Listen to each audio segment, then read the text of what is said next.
Good morning. Good morning. Good morning. Good morning.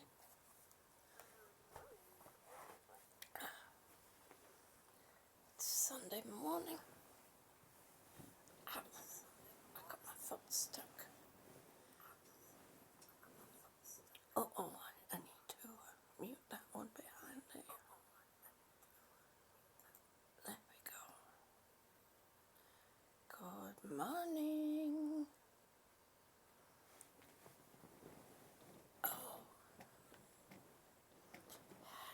it's actually starting to get a bit lighter each day. A little bit earlier, which is nice. So that shows that spring is just around the corner. Yes!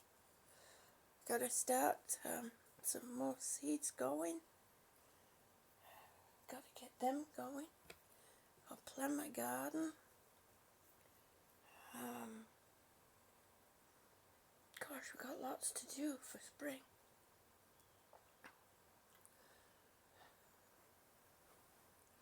You got your favourite cuppa? I got mine. Yes.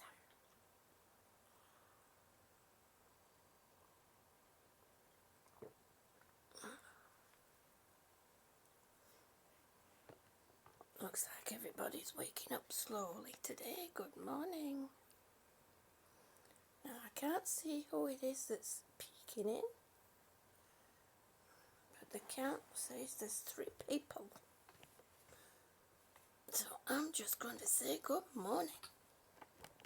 Oh, okay, that won't move any further. Oh, stop. Oh my goodness. Alright, there we go. That's a bit better.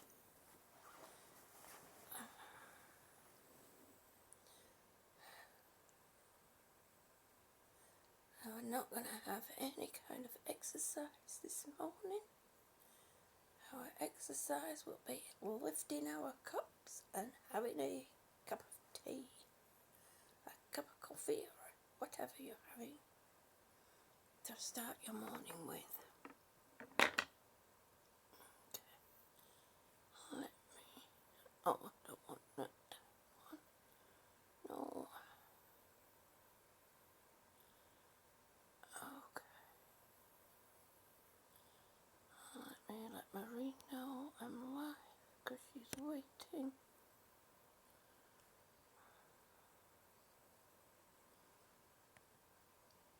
She was ahead of me. She was all ready. Okay.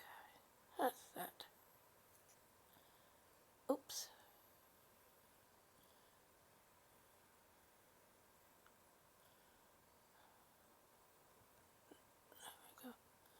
There we go.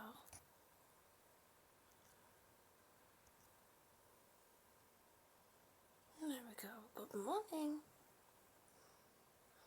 I see there's 3 of us now in here.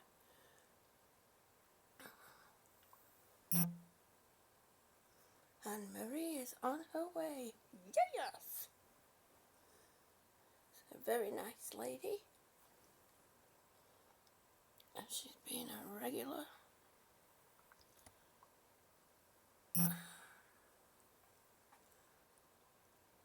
Oh. She's eating her breakfast, so we'll have to wait for Marie to stop by, but that's okay. We'll let her have her breakfast. Okay, I keep getting flashed. Bad connection, so we'll have to just wait and see how this goes. Might have to change over to using mobile data again. I'm trying to get comfy here. I'm sliding down.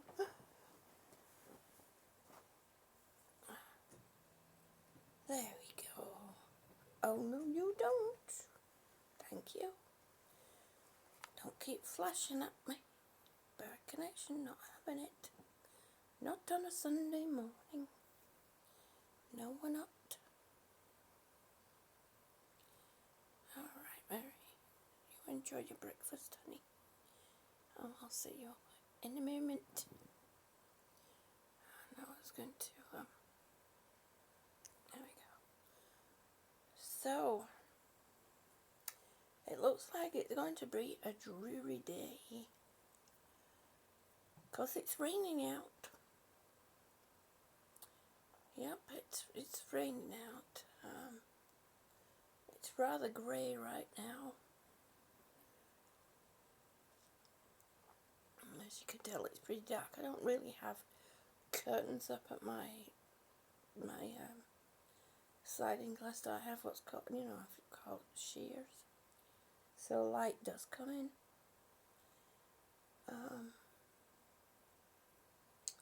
But I don't have any curtains that block out the light. I should get some, really. I should.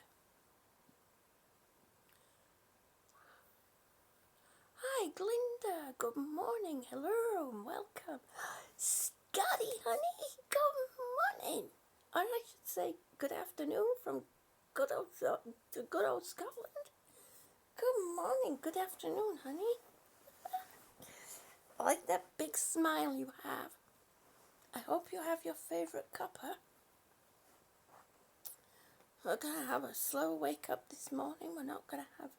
Don't you do that. It keeps flashing bad connection, but as long as we stay connected, we'll keep this. We'll keep it at this. We'll keep the Wi-Fi connection. Good. So do I. Cup of tea. Best thing to wake up to in the morning. I know a lot of people, I've said this before, a lot of people don't realise.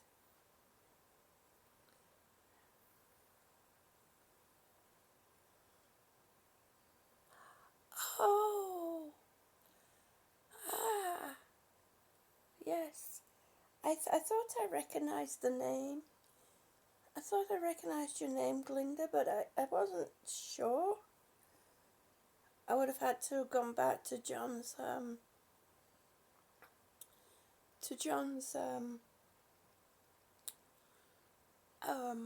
page, channel, to check. I have a bit of a memory problem, but that's to be expected when you're having continuous problems with low oxygen. It's just one of those things that we learn to deal with and live with. And I have to use my sense of humour. So I often laugh at myself when I can't remember something. You'll see in some of my videos I'll be stood there talking about whatever it is that I'm doing, and I've forgotten what the name of if I'm using a vegetable, I forgot the name of the vegetable, and I'll stand there and I'll go, and this is it, and I just start laughing because I can't remember the name of it. Now sometimes it does get frustrating when you're out somewhere.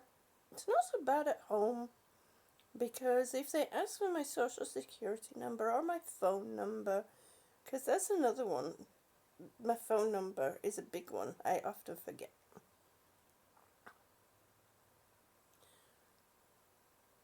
Oh, thank you, Glenda. Well, we it's unfortunate. It's unfortunate. I was stupid. I went into the ceramics business and bought myself, well, I didn't buy the studio, but I bought, the equipment, I bought the molds, I bought the clay, and I was working. We have an addiction problem in our family. In my family, it's being a workaholic.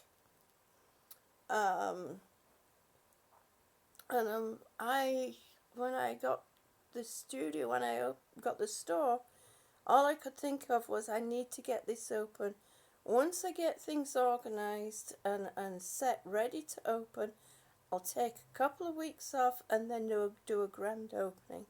So I was working 7 days a week, 18 to 20 hours a day. Oh, I got to learn how to stop that thing. I have a medication reminder on my phone, and I've also set my husband's medication reminder up on his phone, but I've set it up so that if he forgets to take his medication, it sends me a message to remind him to take his medication. Anyway, where was I? Yes, about the studio. And within 6 months, I went into respiratory distress. And that's what killed my lungs. The clay, the porcelain dust, and the clay dust. They both contain large amounts of silica, and each particle of dust, clay dust, has a hook on the end of it, and it's very, very fine dust. Has a hook on it, and once it gets into your lungs or any mucous membrane, it hooks in, and there's no getting rid of it. So it creates an environment, and what happens is your lungs start developing scar tissue or inflammation and mucus and gunk and all that. And unfortunately, me being the stubborn person that I am, and this is where being stubborn can actually get you into trouble, and it got me into trouble because I came out of hospital. I was in hospital about 2 weeks. I came out of hospital on oxygen and nebulizer treatments with the intention of weaning me off oxygen. They put me down as having, yes, it can be very dangerous to some people. And the fact that I already had adult onset asthma and that I had suffered bronchitis, since childhood. I do have, in the family genetics, they do weak lungs. So really I had no business going into that business. But I didn't know. And I was going off what we knew when I was back in high school. And that is like eons ago. There was no concern about, the clay, the dust from the clay or the porcelain. There was no concern about the fumes from firing a kiln. Back in the 50s and 60s, I have, catalogs from back then, and it shows you, the advertising home kilns in the kitchen. Little wifey there with her little home hobby, ceramics or porcelain, with it in the kitchen. So it's only in later years that they, figured out the problems. Had I done some more research, like I normally do with things, I would have found out, and then I wouldn't have gone into the business. But I didn't. I was eager. I was stupid. What can I tell ya? So, but I went back into. I was home about 2 weeks, 3 weeks, and all I could think of was my studio is there, eating up money, and there's no income coming in. So I took my oxygen concentrator with me to the studio, plugged it in at the studio, and really, in order to protect myself against the clay dust, I should have been wearing the respirator type masks. I had just a a regular dust mask, but I didn't think about the fact that I had an oxygen hose hooked to my nose. And the dust from the clay and from the silica can go, through the filters. So I was literally pumping the stuff, directly to my lungs. Oh, so yes, just like smoking. Yep, just like smoking. No one knew eons ago, like asbestos, like coal. I think coal was the first one that they figured out, affected the lungs. But there's so many things now. I was in hairdressing at one time. There's a lot of things that I've done in my lifetime that really are not lung friendly. I don't know about now. It is, Scotty, it is. It's all very scary.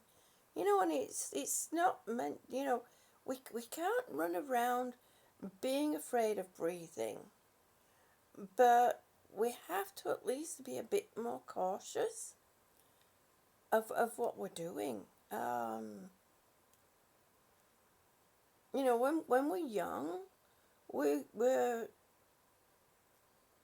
I was aware of death. I knew we weren't immortal. But we have this sense of many years of being young and vital. It just those years that we wish we were older, and now we're wishing we were younger. We were younger.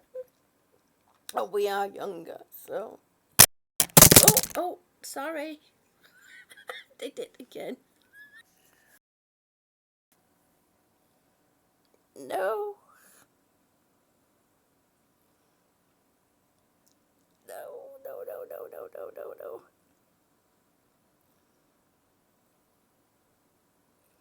Okay, what did I do? I just did something wrong here.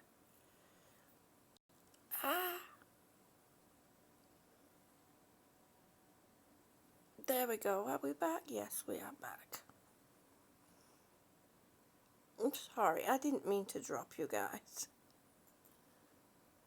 I was trying to tilt you forward so that I could see you a bit better. And I dropped you. Don't be doing that bad connection thing again now. Come on.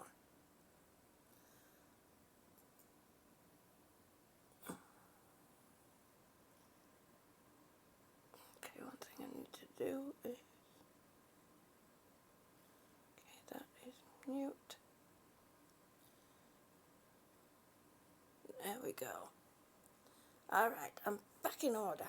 Yes! Don't be doing that bad connection thing. Okay, let me move this phone over just a fraction. Excuse my finger. Oh, come on, you were behaving yourself a minute ago. Now stop.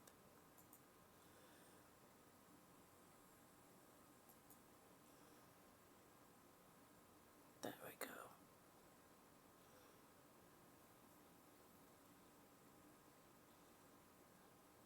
Okay, let me see. I have to scroll back a little bit.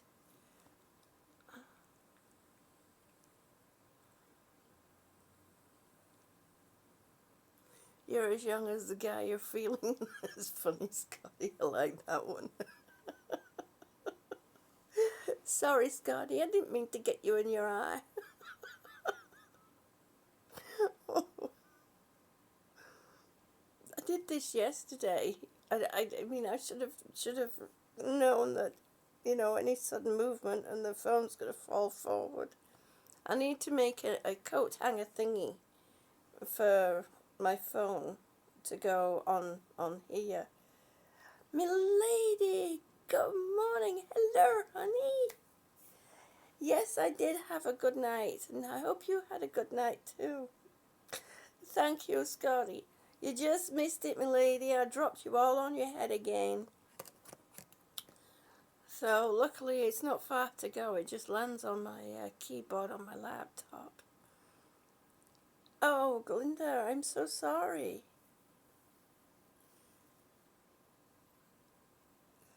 Oh, asbestos. Have you, which country are you in, Glinda? Are you still with us?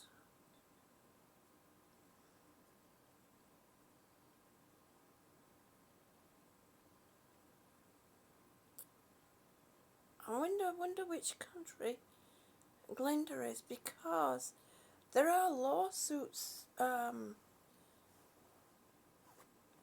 going, and I know that it's not going to bring your husband back, and I'm so sorry.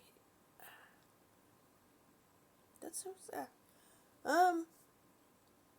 It's not going to bring your husband back, but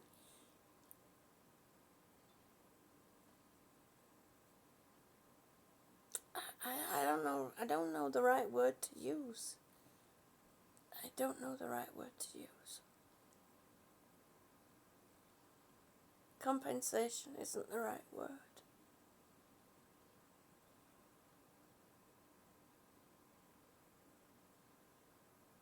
I don't know the right word to use.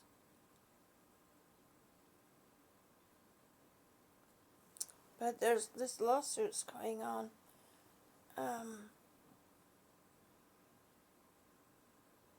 Oh, okay, all right. So you know all about that. Good morning, Bobby. Hello. I hope you had a good night. We have a beautiful crowd in this morning, as we do every morning. Don't fall. I nearly knocked you all off again. I'm sorry, Glinda. I really am.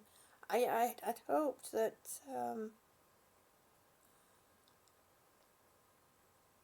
I'm lost for words, honey.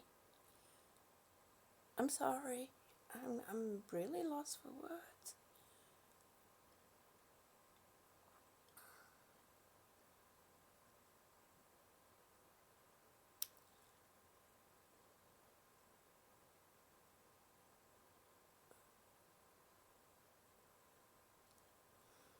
I don't think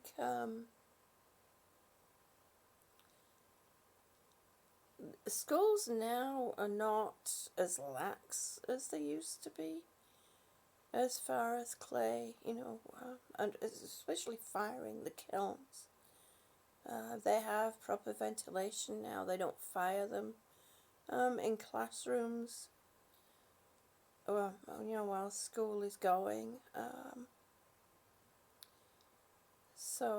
But I'm not so sure. I'll have to look into that and see how they deal with the handling of the clay itself. And see if they use what's called liquid clay. It's called slip.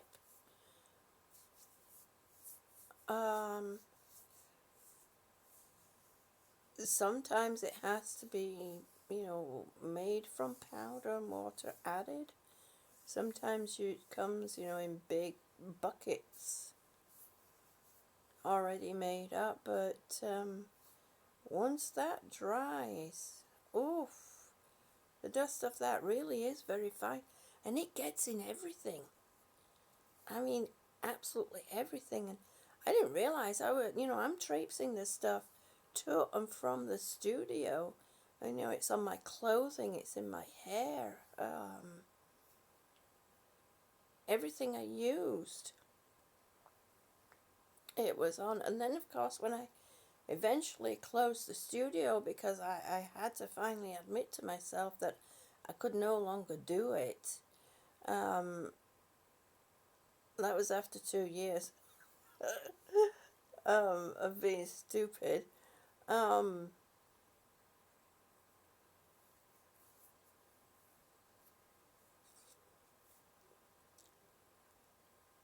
Oh, thank you so much. Have a beautiful day, Glinda. And thank you ever so much for stopping by. And bless you, honey. Lifesaver, good morning, honey. Hello. Welcome. Glad to see you came back. They had a separate room when you were in high school. And it was only staff that were allowed to use it. And the clay came in huge blocks. Yep, that I remember. That was 17 years ago. So good, they did change it. They did change things.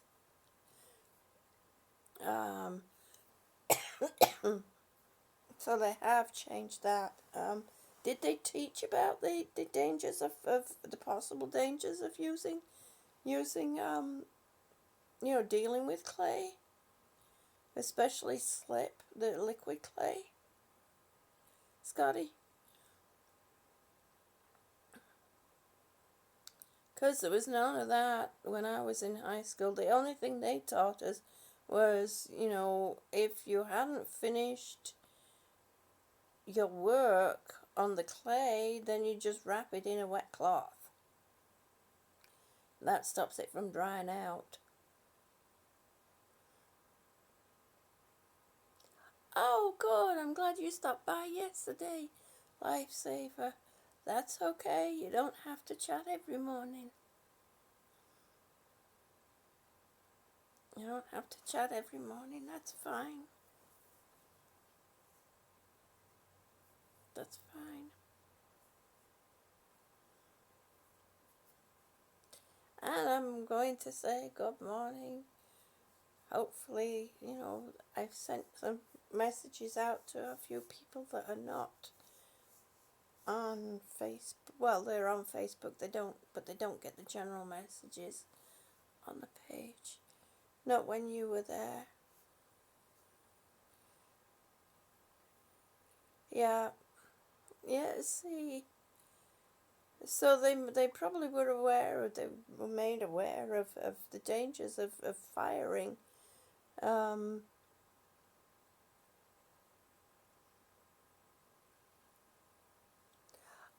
that's wonderful, Bobby. That's wonderful. It's always a good feeling when you got some work finished and accomplished and it turned out exactly how you wanted it to. It's always a good feeling, and I'm glad you enjoy that too, because then that doesn't become work. Just don't take on too many, because when you take on too many, then that becomes labor. No, it goes beyond work. It's labor, laborious or whatever. I can't remember. I can't think of the right word, but yeah, definitely I would say labor. But that's good news. I'm glad you've got another computer fixed and up and running. The only thing I need fixing is my storage issues. I'm running out of stuff.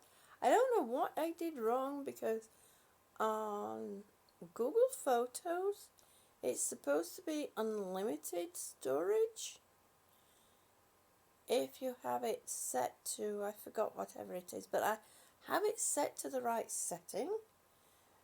But it's now telling me I'm just about out of storage. So I'm like 1% out of storage nearly. So I have to somehow fix that. I know I've got over 3,000 emails that I need to go over. So I think I'm just going to delete most of those. And people keep adding me to their Google Hangouts. And I have some of those from hanging around from 2015. So I guess I need to delete a load of those. And those will help, give me some space. But, I don't understand why people keep adding me. I guess they just keep hitting the one icon, and that just adds everybody that's in that particular circle. But it's annoying. So, and then I'm running out of space on my laptop. I have to keep, I'm trying to catch up on editing videos that I have stored on my laptop. I have my old laptop that I can't get onto right now. But I think I figured out why, because the battery, I don't know, it went cattywampus and it's kind of stuck. So I think I'm going to have to unscrew the back off some of the plates on the back, and hopefully I can get the battery out, because that has a load of stuff on it too, but I filled that hard drive up. I do have a 2 terabyte drive, one of these is, and I kind of, don't tell me, very bad connection, come on, behave yourself. And I kind of went wrong, because it seems like I've got 2 and 3 of the same thing. I'm not sure how to check. I'm going to have to go onto the website, to the help website, so I'm not sure how to check exactly what's on here.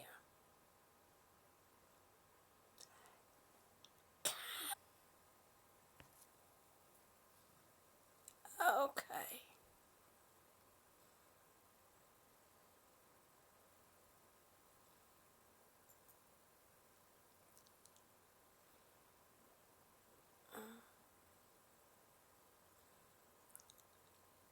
Okay, we're back. Says she, hopefully.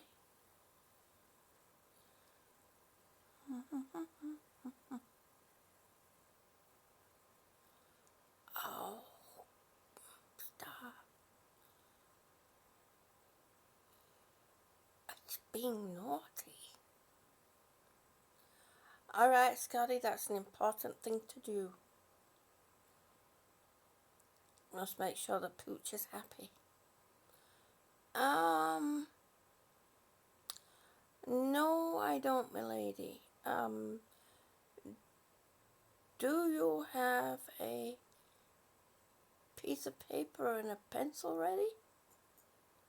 Or a pen? Some writing implement?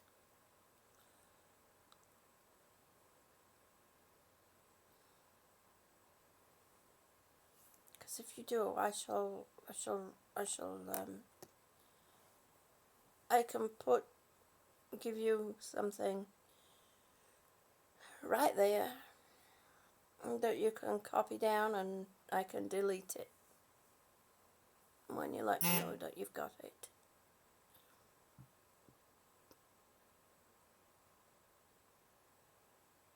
Uh-oh. Don't do that. I'm sorry, it buzzed. I need to learn how to turn these messages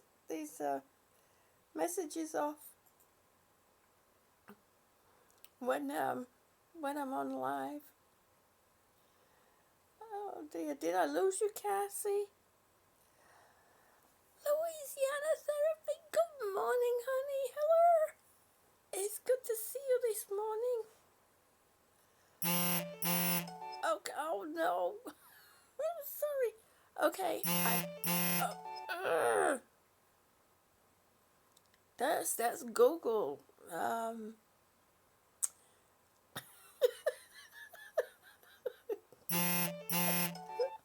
Somebody stop sending messages, damn it.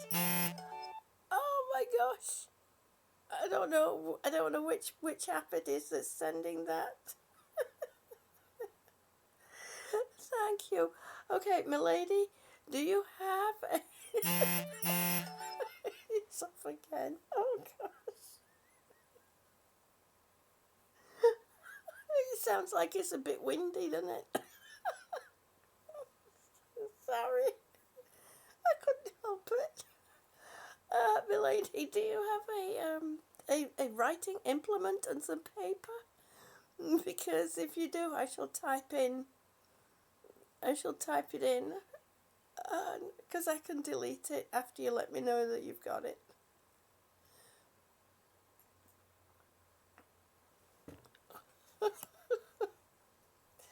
Oh, the thrills of live chat. I have to learn how to. There's two things I need to learn. One is how to invite, to do it through another thing so I can invite people in.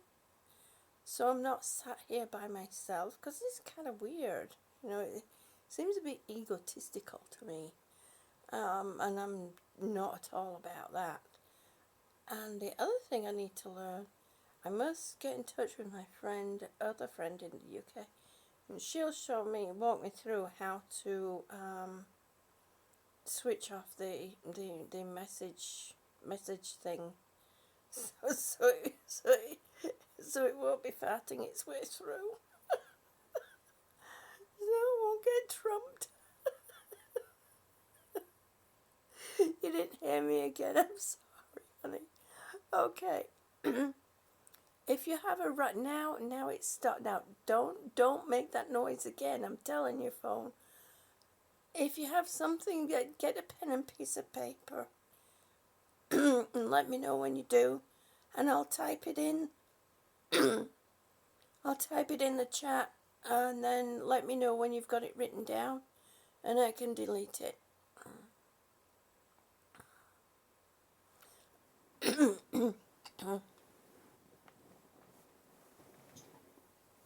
Oh dear, trying so hard. But yeah, I definitely need to learn these two things, and the most important one I think right now is how to stop my phone. I have a phone, I don't have a phone. Stop my phone from giving message alerts. Okay, you ready?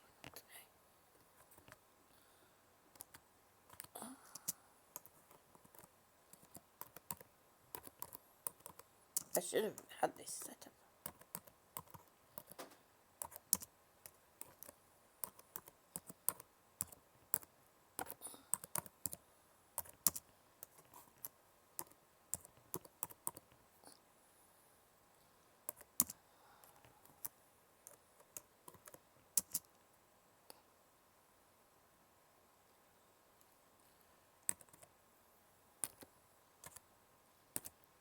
Okay.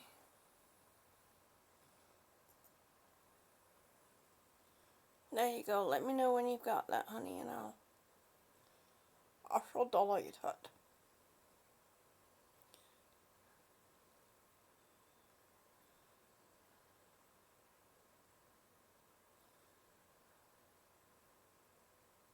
So, Cassie, how have you been? How are you doing? Are you being a good girl? Are you being a good girl? Alright, okay.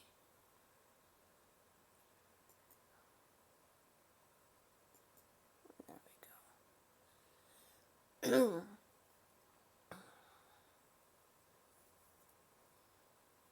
Cassie has rheumatoid arthritis, and she too has lung problems, and some of the medications that you take for rheumatoid arthritis can cause terrible lung problems.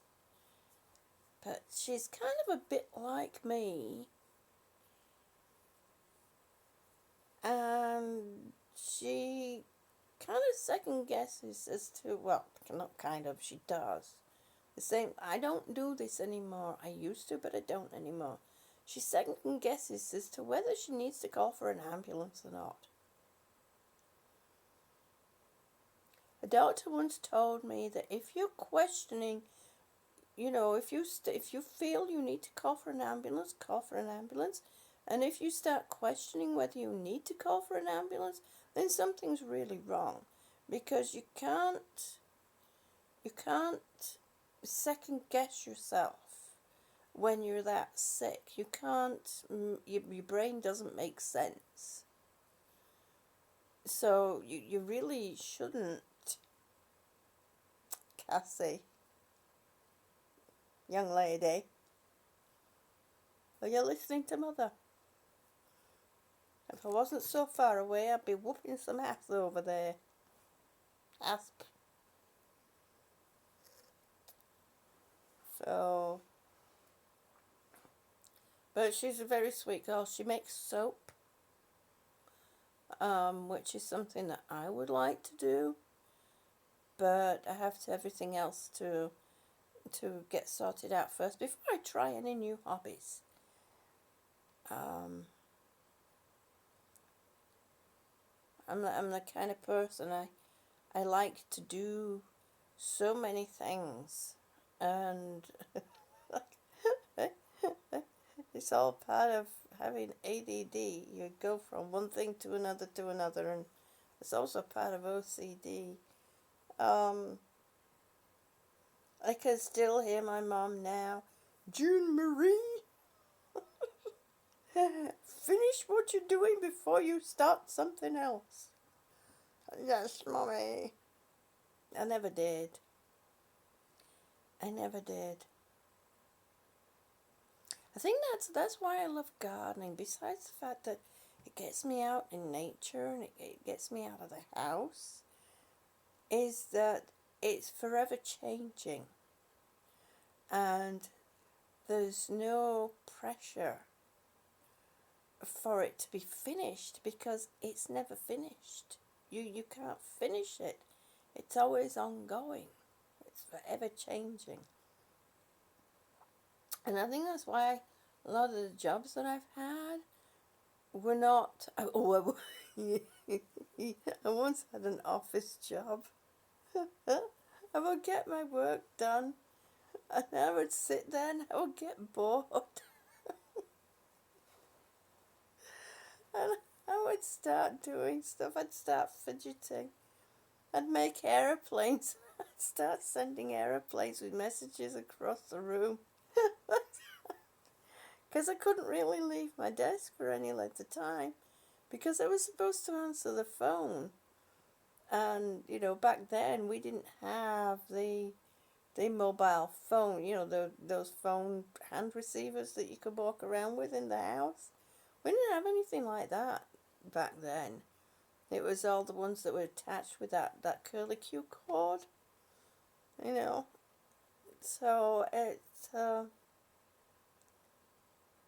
the management and I came to a mutual agreement that office work was not for me. I couldn't handle it. It was horrible. No. So and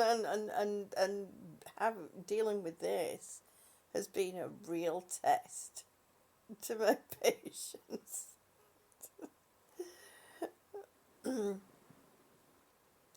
Because it's not easy, being restricted and wanting to keep going.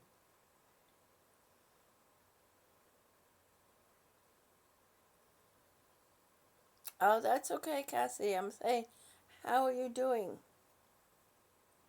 How are you feeling? I'm glad your son called.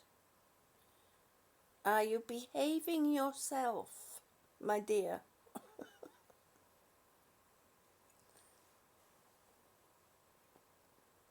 What's happening with the doctors and your oxygen? Or lack thereof?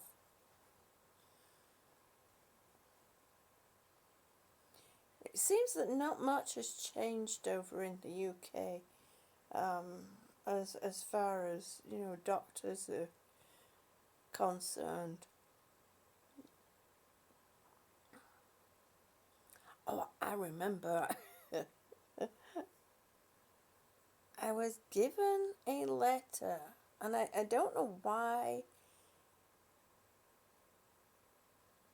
It's freezing out there, Do you know what? I'm surprised. We've got. It was raining here now. It's gone quiet, so I'm hoping that means that it stopped raining. And I can't quite see out of my window because the shears, cover, make it difficult to see out clearly. But I'm hoping that it's not turned to ice and it's not turned to snow. But it was raining, so it can't be that cold out. Oh,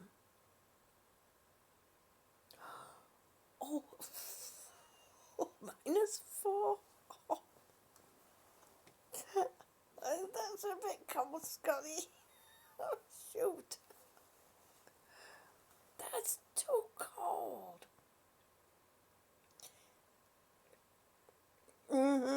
Cassie.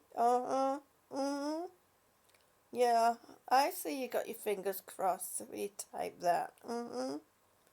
Being good, what's it? I'm gonna have to go and check your Facebook page. That's always a giveaway. And I have to see, have you put any videos up lately, Cassie?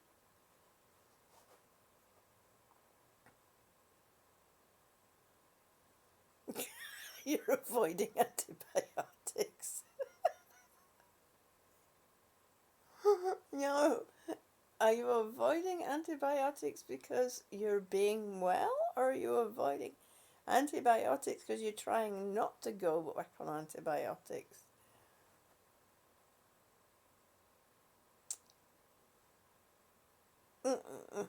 Just a tad chilly, Scotty? Oh my gosh. My poor hubby, because I can't go out when it's cold, and because it's not so easy for me to just go out to walk the dog, it's 4 degrees. Oh, my lady. Oh. That's just too cold. Since when did it start getting that cold over there?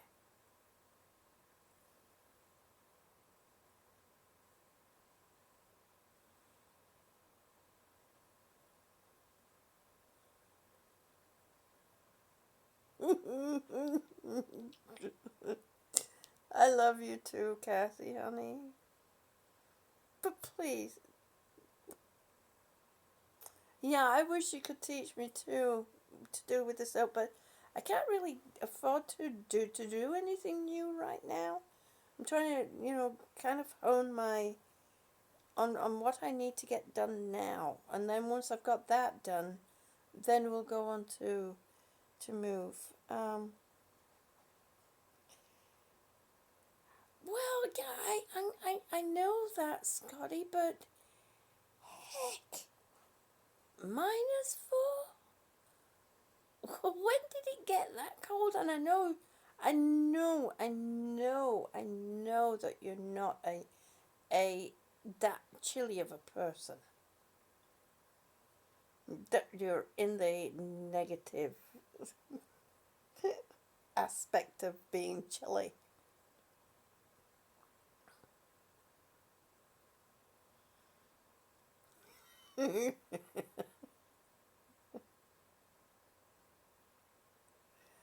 Yeah. So when did it start getting that cold over in the UK? Because, alright, it's been 35 years since I've been over in the UK. And it never got that, it wasn't that cold. I mean, it got cold, but not that cold.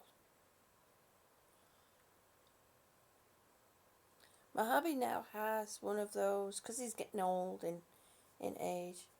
Yeah, you see, it's brass monkey weather. It's not been that cold for a long time. So,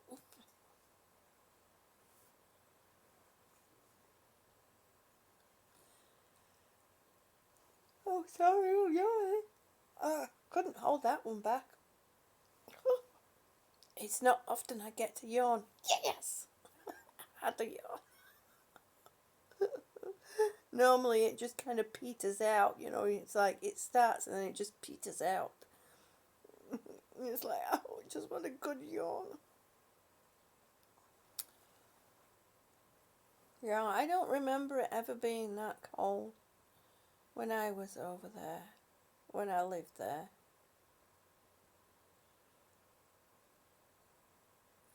Mind you, I mean, back then I really didn't take much, I didn't take much notice of the TV, so, mm-mm. Used to own a dial phone. Yeah, I don't remember what a dial phone is. In fact, my ex-husband had a French-style one that he'd bought, and it actually worked. So we plugged it in. We used that one upstairs. But it was just so funny that to him it was an antique. Oh no! Don't do that. Stop buzzing.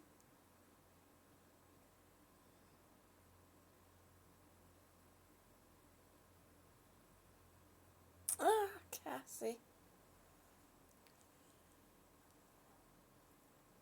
We gotta sort this infection stuff out.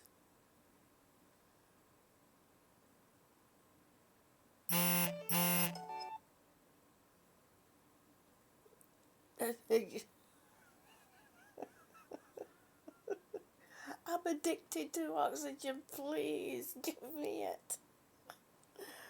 It's just ridiculous. I've come across a few people that have said to me they don't they're not using the oxygen. They have been prescribed oxygen, but they're not using it because they don't want to become reliant on it. And I'm like, you're already reliant on oxygen because that's what you breathe. You know, whether it comes through a tube or not. You're breathing oxygen every minute that you're alive. So you are relying on it. Exactly. We all need oxygen, Scotty. I don't understand how the mentality of or the thought process of they don't want to become, dependent on it. Um, and it's like, well, obviously you need it. Your body just needs extra help with processing it, so you need a purer form of it. That's all it is.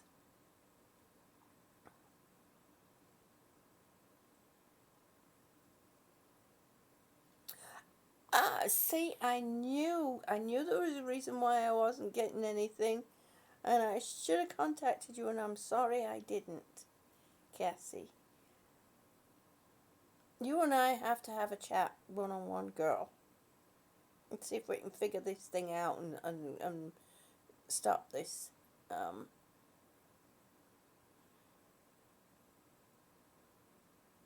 well, exactly, Scotty. What we're getting, through the tanks and through the machine, well, it depends on what type of environment you have your machine in. Oh, talking of that, mine's in the kitchen. I have a 50-foot hose. It's not quite a kitchen.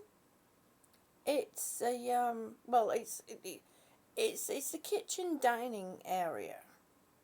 So the stove is at one end and the concentrator is at the other in the dining area. And I could tell when somebody's using onions or garlic in the kitchen. Or when the trash is when the kitchen trash is starting to rot. Because it comes right through my hose. It's like, oh, do something with it. I'll be waking up going, what's that smell? Um, yeah, I can understand that. I was like, oh, stop it. That's Facebook. That's Facebook that's sending those messages and making it go whoop whoop. It's a bit windy. Yes, yes, I can actually taste this coffee. And let me tell you, rotten Brussels sprouts. Mm. It's horrible. I was like that at one point, Kathy. I always seem to be, for a few years I was constantly on and off antibiotics, and I seem to be on antibiotics. Sorry, Scotty. I seem to be on antibiotics more than I was off them. So you and I need to get together and see if we can figure something out for you. See if we can stop that cycle.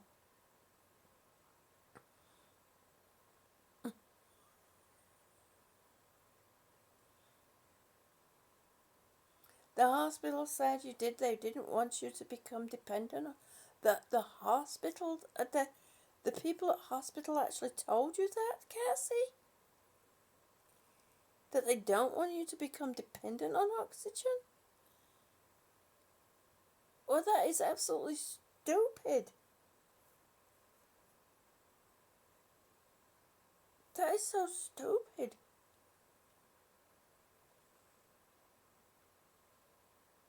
I've never heard anything like that. Yes, yes, lifesaver. I have a bubbler on my oxygen. on the main concentrator, I do. I don't have one with the tanks because I don't really find I need one on the tanks.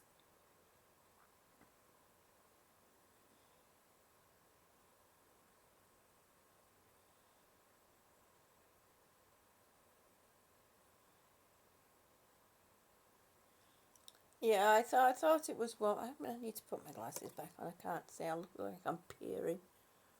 I am peering. Sorry. That's what I thought. I thought it was getting warmer. And I'm surprised at how cold it's actually getting over there.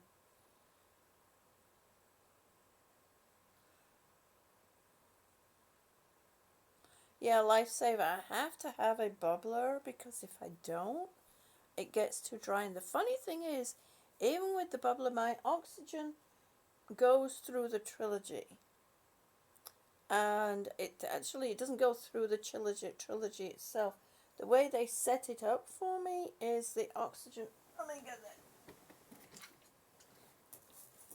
The way they set it up for me is the oxygen attaches here through the tube. So it's quite close to the mask. But I still wake up with my mouth so dry I can't swallow.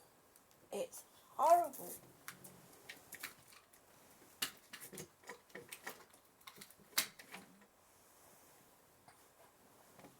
Now, I wasn't having that problem in the summer, but since we've had the heat's been running more, that's when I've been having that problem.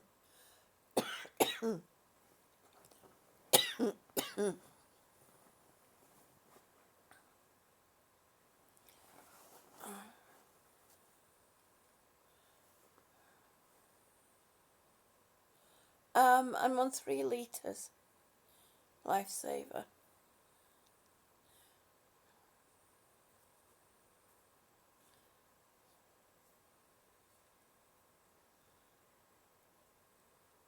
I've come across people that are on 10 liters, 15 liters, 25 liters, and I'm like, whoa, how on earth do you manage with that blasting through you?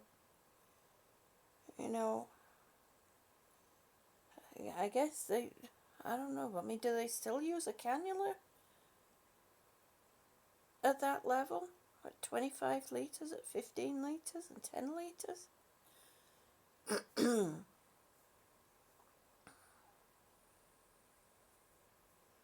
No, I don't do heat. I don't do heat. My body can't seem to, I can't regulate temperature too well anymore. I'm heat intolerant and cold intolerant. You have okay, yeah. See, they didn't put one on my trilogy.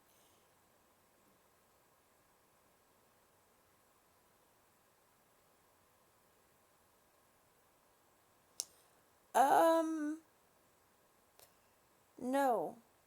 No, it's not Lifesaver. Because I'm still on 3 litres when I'm on the tank. I was thinking, I did see that you can buy a gauge that goes in between that bit, and it will tell me whether I'm still getting 3 litres up at this end.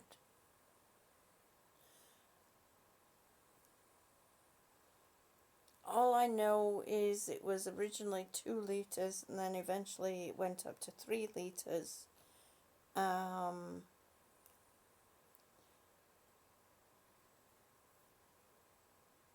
Nobody's done anything about adjusting. When I exercise, I use the trilogy now so that I can keep going.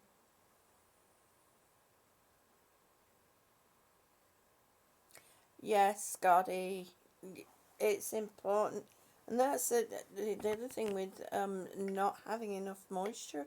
Not only causes the yeast infection, it damages your teeth too. It's damaging to the teeth.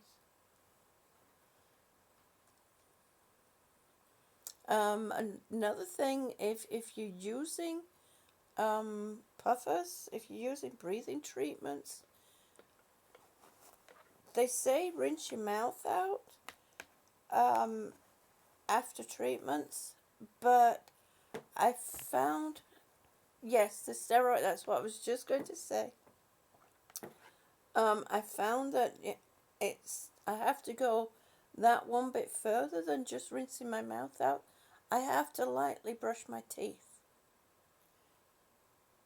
Because just rinsing my mouth out and, pushing the water around my between my cheeks, what have you, is not enough to prevent the yeast from forming.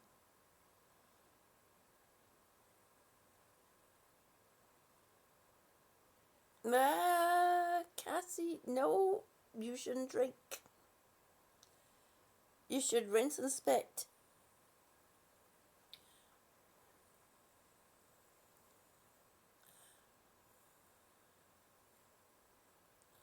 Okay. All right. Thanks, Lifesaver. I'll order one then.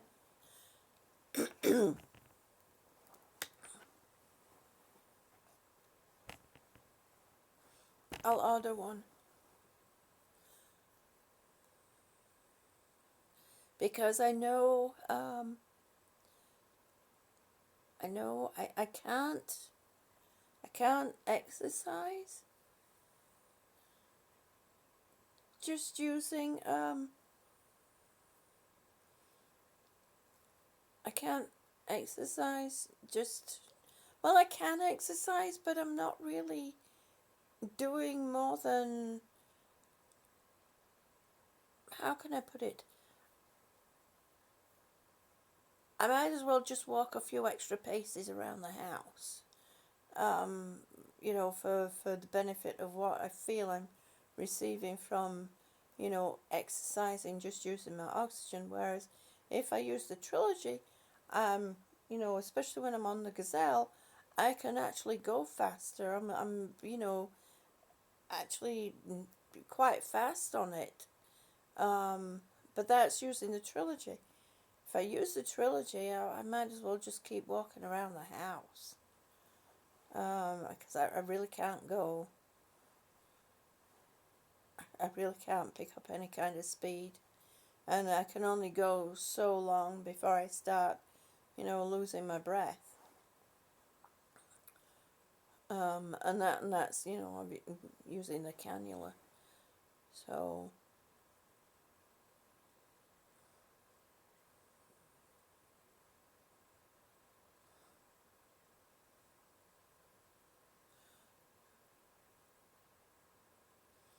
ah, Cassie, honey, yep, we're definitely gonna have to get together. I can help you with some exercises. Lifesaver. Well, stop it, phone. Lifesaver will tell me, will back me up on this, that even light exercise, you don't have to do um, aerobic type exercises, but but you have to have, keep moving. You have to have something to keep your muscles and your joints moving. And I know that you have the added problem of rheumatoid arthritis, but there are stretching exercises that you can do that will help.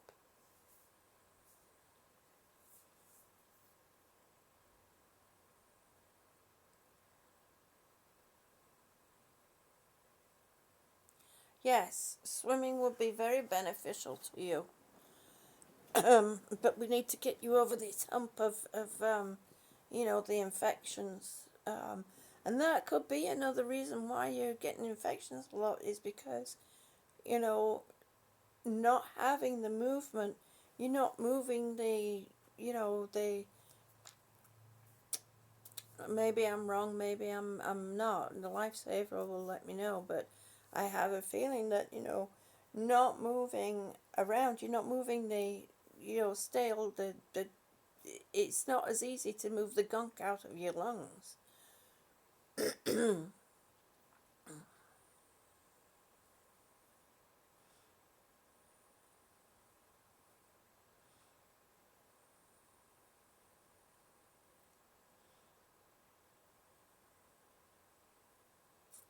So, but yeah, I mean, my the respiratory therapist that I see when I go into hospital, he's my lifesaver.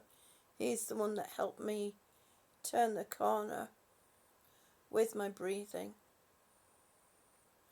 because when I went in 2015, um, he decided to help me, well, to try an old treatment that they used to give on a regular basis for asthma, and it's called mucomist.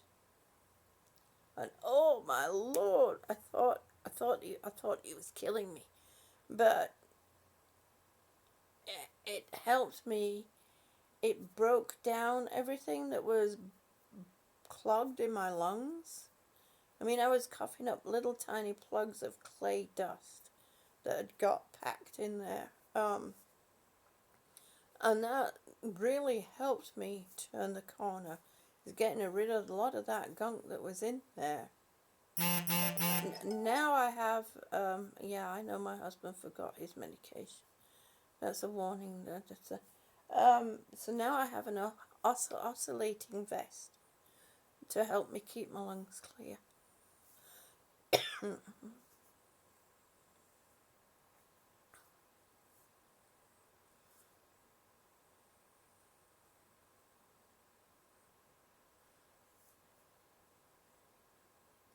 Well, if oh,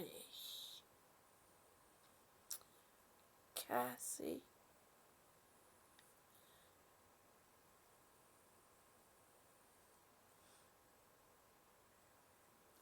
no, it. Oh, welcome, Marie. Welcome back. No, it's Cassie. Do you know forgotten where they are? The sulfur well. Have you ever gone to the sulfur well? Well, that's what mucomist smells like. Rotten eggs and sulphur. It can be quite frightening, you know. I mean, they stood by with, suction and all kinds of other stuff. And I'm coughing and coughing and coughing and coughing and coughing and coughing and coughing and coughing. I thought my coughing fits that I normally have, that I used to have, were bad. But oh my gosh, it gave me that. And he stood at the end of the bed and he's like, "Go with it, June. Go with it. You gotta stay with it. You gotta trust me now, June. Just keep with it, June. Keep going, June." I'm like, if I stop coughing, I'm gonna kill you. And I'm looking at him. I'm like, "Are you sure?" And they gave me. I had 2 treatments a day for 3 days, 4 days. And then they decided it was enough. I mean, I was getting pretty weak by the last treatment. I was getting pretty weak, and I couldn't handle it no more. And I wasn't really coughing up that much anyway by that point. But the first 2, 3 treatments, oh my lord. It's amazing the amount of stuff that gets stuck in there.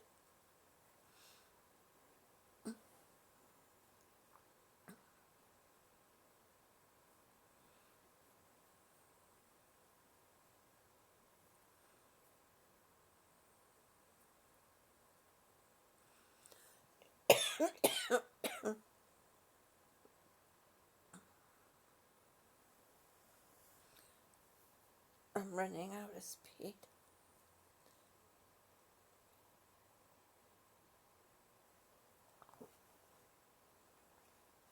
So I made myself a concoction last night, and we'll see how it works, because I've been having this issue, and I'm not sure where it's coming from. Maybe it's because I've got a hiatal hernia. I don't know. Maybe it's the gastroparesis. I don't know. But after I eat, oh my goodness, the burp that comes up, and it's not something I can delicately do. I mean, it comes out with some force.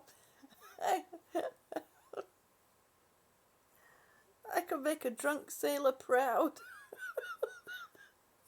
And so I made this concoction. I did a video of it. I'll have to get that video up. So I'm trying this concoction, and it's elderberry juice that I made from fresh elderberries. Yeah, from the Salterman boots. Literally. Scotty. And I don't know, the odd thing is, normally you can feel a burp coming. I mean, there's no sensation of I'm going to burp. I mean, it just, it just arrives and announces itself. It's so loud. It's embarrassing. And it's not like I gulp when I eat. I chew everything that I eat very well. So,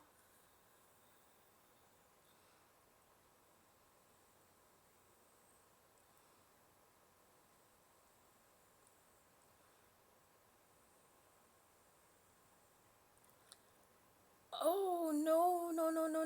You have to at least eat something, even if it's I want to say crackers, but crackers have a lot of salt.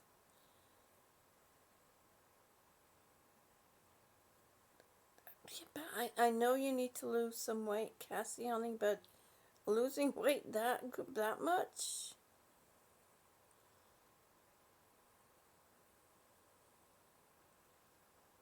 It's not good. Yeah, better outlet than that's true, Scotty. Maybe that's why my stomach was blowing up at one point.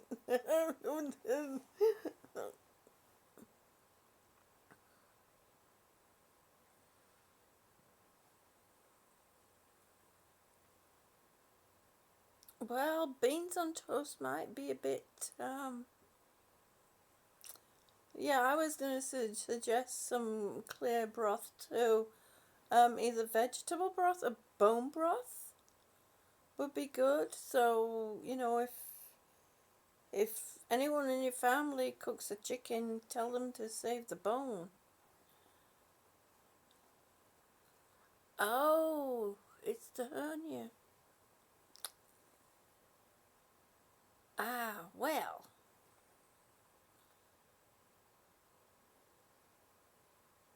Yeah, I kind of figured it. I thought it might be because I've noticed that the hernia is not too happy. I have to be careful how I sit.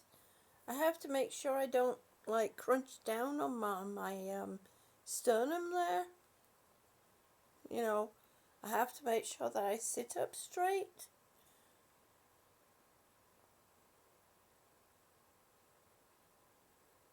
Apple cider vinegar is good. Make sure it's Bragg's apple cider vinegar with mother. That's the best one. The other thing too is green tea. They say it is good for helping lose weight.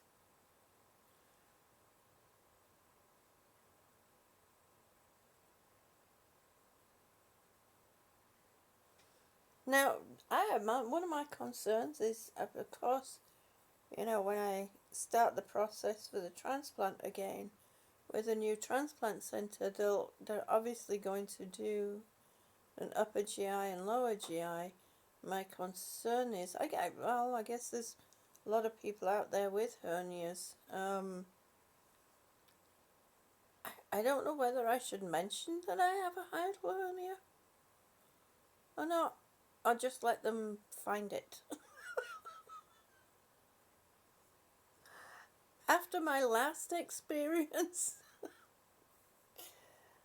and from what I read of what some people go through with transplant centers, I don't know what the best approach is with them anymore. I don't know if the best approach is total transparency or just let them find things let them find things out.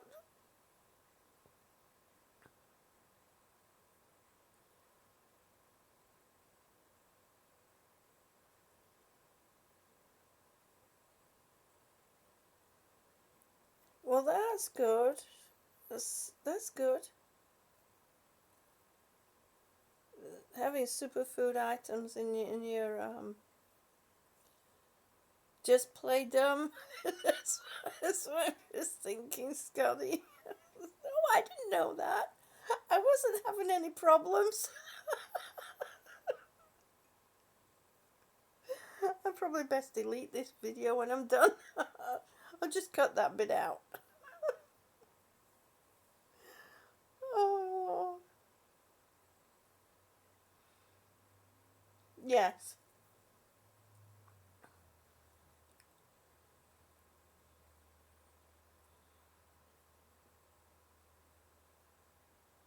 Okay, I get you. Thank you, lifesaver. Thank you, honey. I shall play. I shall play. I shall be mother and stay quiet. But yeah, apple cider vinegar with mother. I thought that was the best. I mean, I found it to be the most palatable one, and it's seems to be less harsh.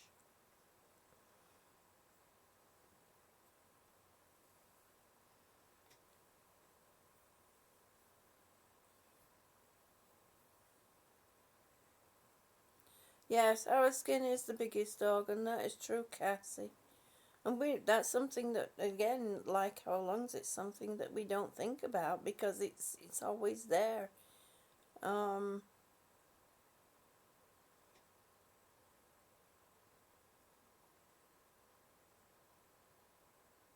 yeah, Scotty. You didn't know about the apple cider vinegar with Mother? Bragg's apple cider vinegar? It's one of the best. Actually, it's the best.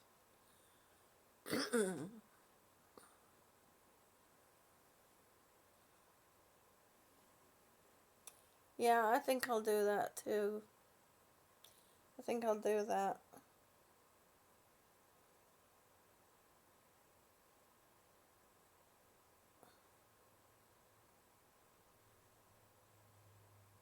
And I think, if they see any of the records from Baylor, I'll just say, oh no, I didn't say that. He misunderstood me. It's my accent.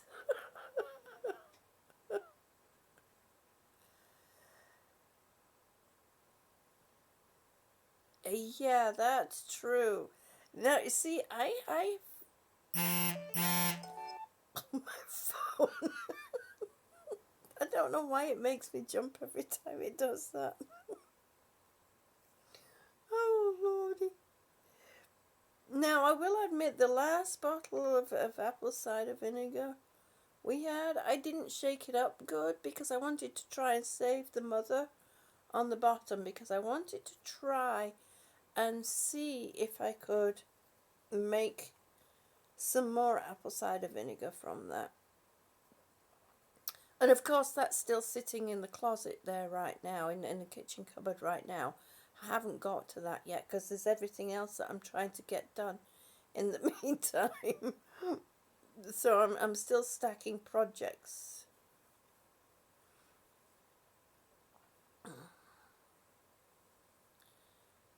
You've seen a pulmonary consultant, you're expecting her to do the same. She's about the change.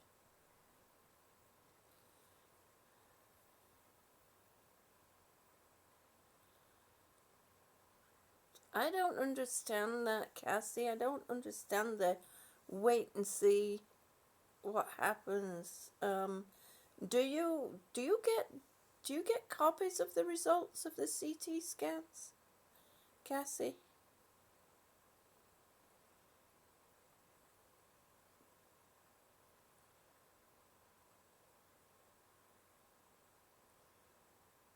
I mean, over here now, you can actually get it, the CT scan itself. They can download it to a disc.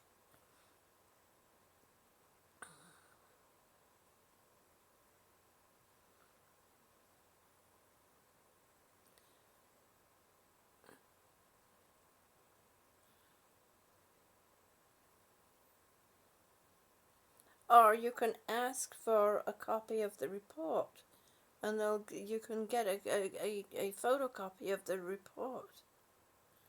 You get a quick glance if you're looking. Oh, that's not right.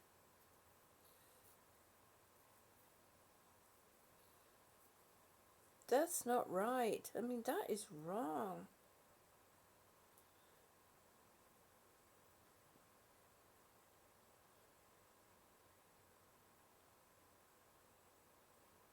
I would, if you were told, let's wait and see what develops, I would say to her, well, you know what, I've been waiting to see what develops, and it just keeps getting worse.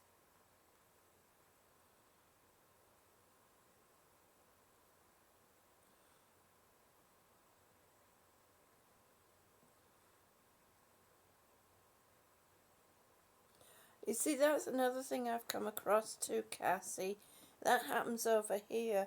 You know, doctors mention things to us, a possible diagnosis or a possible treatment, and then when you get your records or discharge notes, it's not even mentioned in there.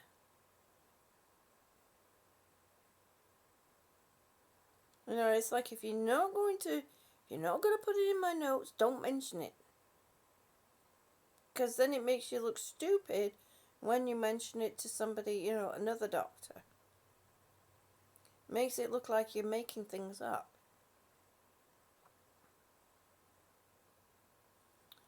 They didn't discuss it with you?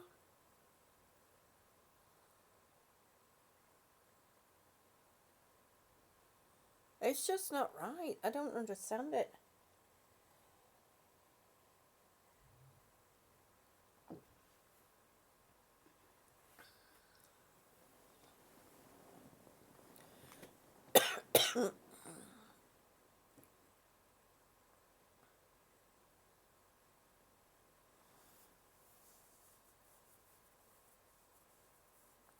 They just told you that your lungs were really bad. Oh, what did you say? Yeah, I know that. I can feel it. They're not working right. They don't work how I want them to.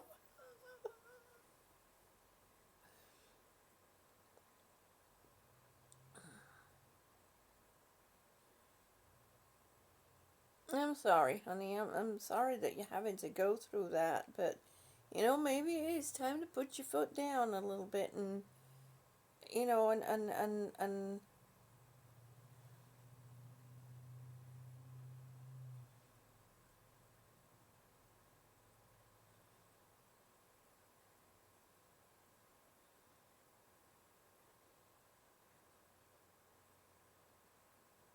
now see, Lifesaver, I was gonna do that.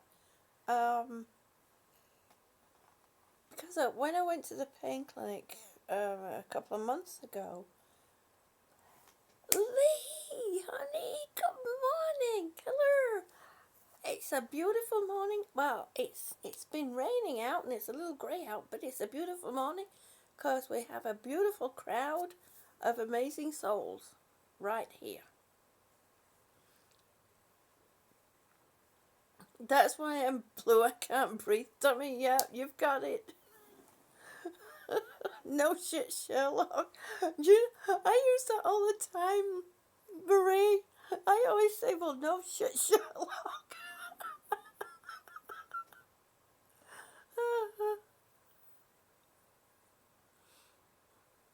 Well, you should kick up a fuss.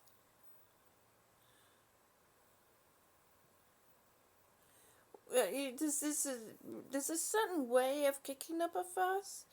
Um, there's a way of dealing with them. I mean, I will admit, it's been a couple of times, especially when I was on steroids. I mean, ooh, I was not polite when I was in hospital, but then there are other times where, I did actually have. Uh, do they have something called a patient advocate over there, Cassie?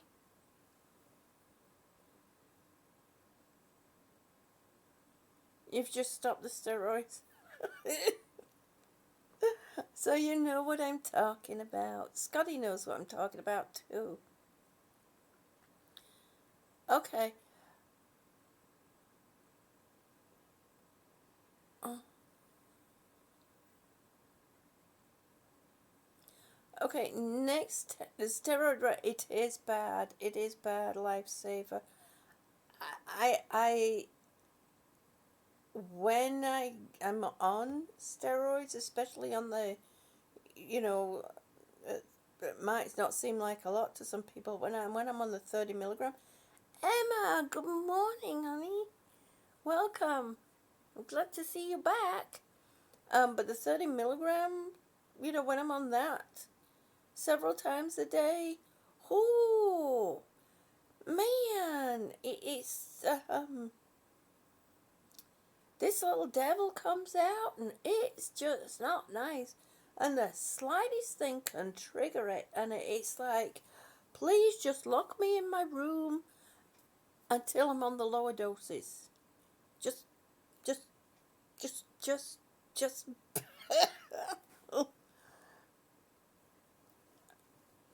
And the weight gain, yeah, the weight gain's not so much with me. It's funny because I lost so much weight quit it now. My phone. I was down. Yeah, I was down to 85 pounds. And it's only since the back end of last year that I've actually put weight on. It's the first time in a long time I've actually managed to put weight on. But I would talk to a patient advocate when next time if you're in the hospital. Good morning, sweetie pie. Good morning. Now please don't knock the phone off. No, no, no. Oh, he wants to go and rub on the phone again, and it's like, no, don't.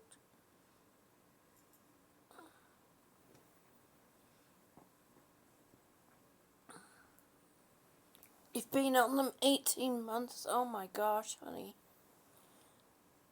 This is my good boy. This is my gentle giant. I love you too. It's a good thing he can't see or hear you, because he would be running away right now. Because he's a mommy's boy. Yeah, don't bite my nose. I love you too. All right. Now don't.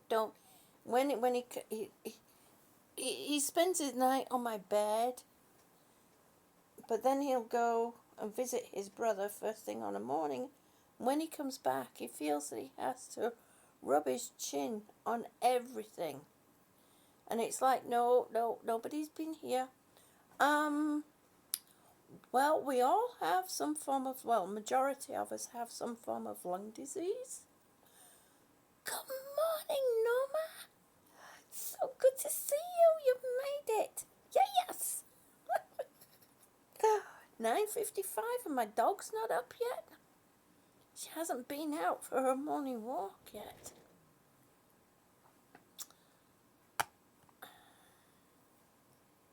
Come, little baby. Yes. Yeah, I love you too. Yeah, I love you too. Okay, snuggle up. I love you too. Come on. Oh, come on, young man. Come, settle down. Come on. There we go. My big baby. Yeah, my big baby.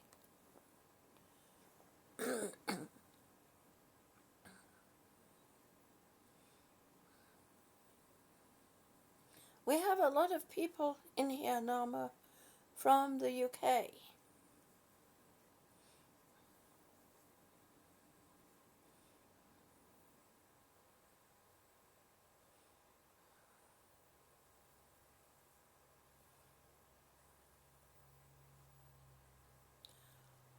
Oh,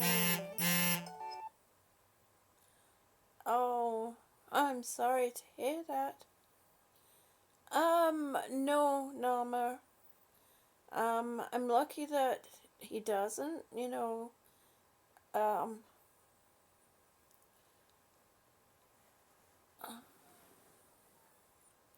I'm sorry about your sister, a lifesaver. Oh my gosh. No, I'm lucky, Norma. He doesn't. None of the cats affect my breathing. Now, the stray cats outside, yes, they do. I got you, baby. I got you. Yes, they do. They do affect my breathing. So whether it's because they're outside all the time, they're getting in. Because one of the triggers for my asthma is rodents. And of course, wild cats are out there among all the rodents. So, and they're covered in dust, and the soil here in Kansas contains a lot of silica. So I have to be careful, like with that.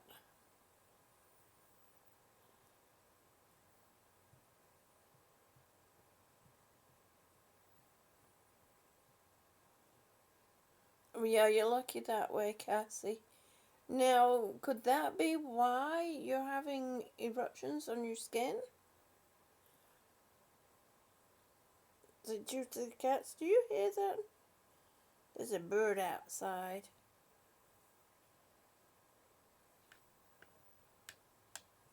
He likes to sit and watch the birds, don't you? Yes, your baby boy. I used to hold him when he was a tiny kitten on my chest. So now he likes to lay. So he likes to lay with his head on my to him and hear my heartbeat.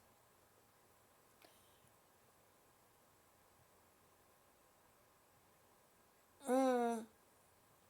Well, and it's possible that it's dander. That's there.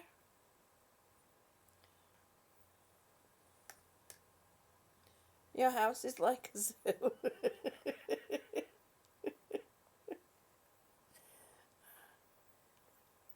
Oh, you have a wonderful day too, Lee.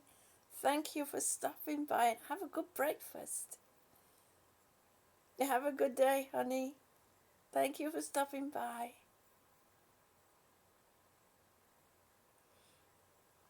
Um, yeah, I have one dog, 3 cats, and we have 2 stray wild cats, feral cats that, well, one wasn't feral.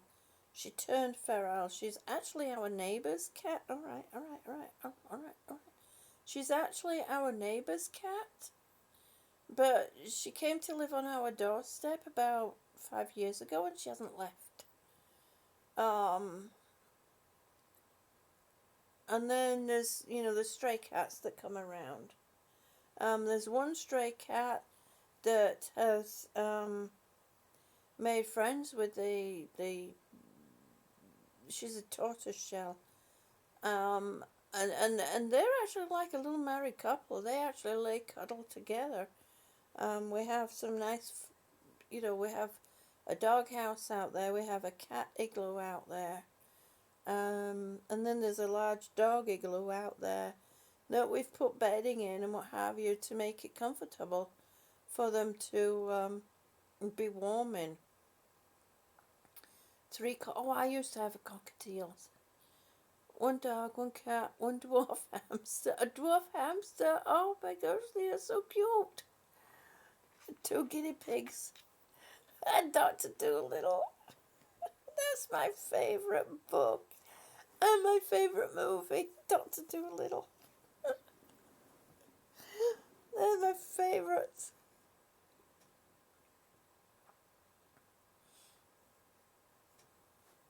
Yeah, we used to have a house like that, but it used to be full of wildlife. It used to be wildlife that needed looking after.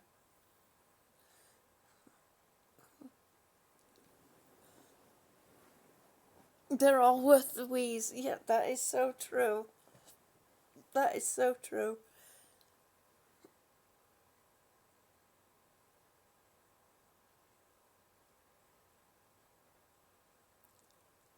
Yeah, you have to be careful with cats around birds. It's just their natural instinct, but I knew, that's why we all. All right, milady.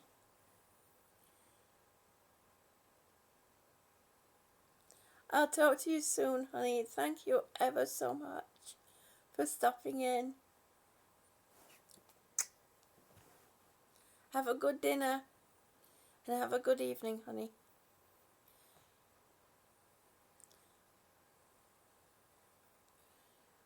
Yes, yes.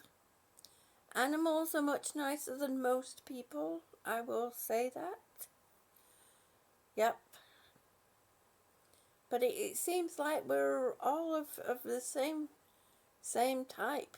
We've all gathered. We're all of the same type here. We're all animal people. My husband used to be a cat person, and then of course he met me. So now he's an animal person. Um, and it's the same with my ex-husband. My ex-husband didn't realize that squirrels all have their own individual little personalities. And then, he was introduced to them because I was raising, um, I often have baby squirrels. People would turn up on my doorstep with yeah, I found this on the floor. Squirrels are very cute, but you have to be careful with what you're doing with them because you can't domesticate them because they'll like raccoons. They'll tear your house up. You have to raise them with the knowing that they're going to be, out in the wild, that they're going to be set free.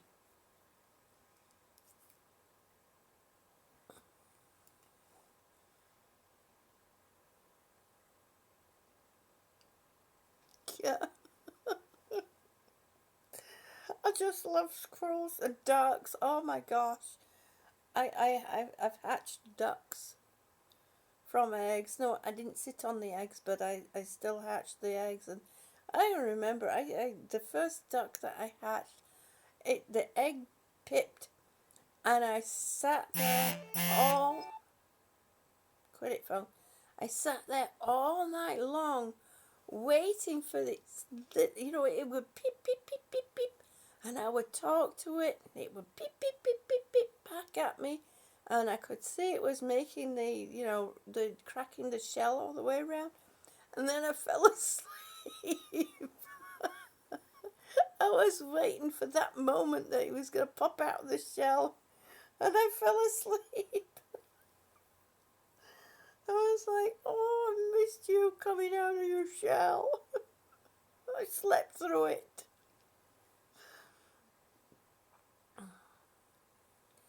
A quail as a pet? Oh my gosh, Norma. That is so sweet. Well, my duck, I used to take her down to the creek because luckily, like now I'm lucky because the creek is at the bottom of my garden. But where I lived in Philadelphia, in Pennsylvania, the creek, I had to, it was a couple of minutes to walk there. And she used to follow behind me as I walked down to the creek. And people started calling me the duck lady. And I'd take her for a walk down to the creek so that she got used to being in the creek. Um, and she really enjoyed it. And as soon as she got old enough, she knew where to go. She took off and she joined the flock down there. That happened with several of my ducks that I had. But Jem, she was the best. She was a real sweetheart. Oh, God, do something about that phone. Can't read.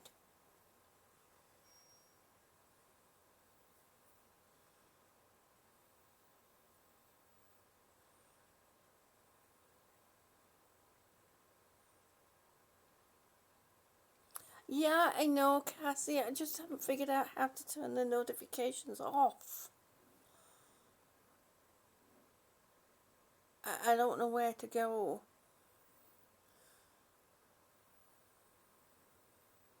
Yeah, I had cockatiels too. Um, the male passed away quite early, unfortunately. The female that I had, I called her Honey. And when I left my ex-husband, a friend of mine, Deb, took her and she became a therapy bird in a residential home for, the elderly and infirm. And she apparently she was free flying. She used to stay with my friend Deb in her office and she would sit on top of the computer But then if she heard certain people's voices, she would fly down the hallway to them if they didn't come to her. I'm on a Motorola Z Play.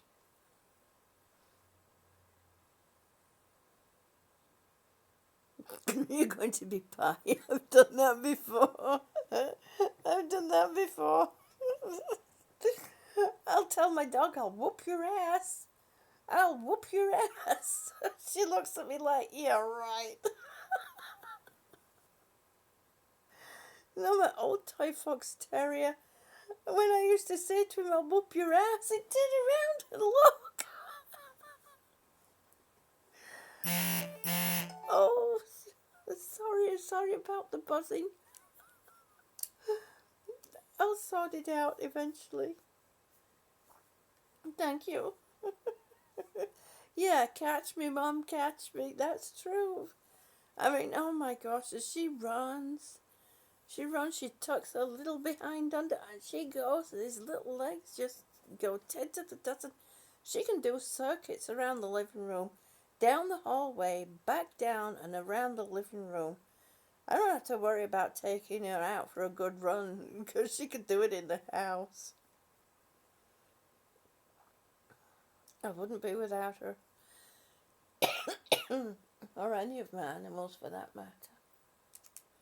My cat is sitting there in front of the window, the spot where the sun usually comes in, is looking at me like, where's the sun, Mom? I mean, it's 10 o'clock, it's very dingy out. It's probably why my husband's not up yet. My dog, she will hold on as long as she can. If she's nice and warm underneath those covers, she won't get up. No, a collie is not the smallest of dogs to go running around. I can imagine things go flying. Okay, Norma. You have a blessed day too, honey, and thank you so much for stopping in. It's so good to see you. So good to see you.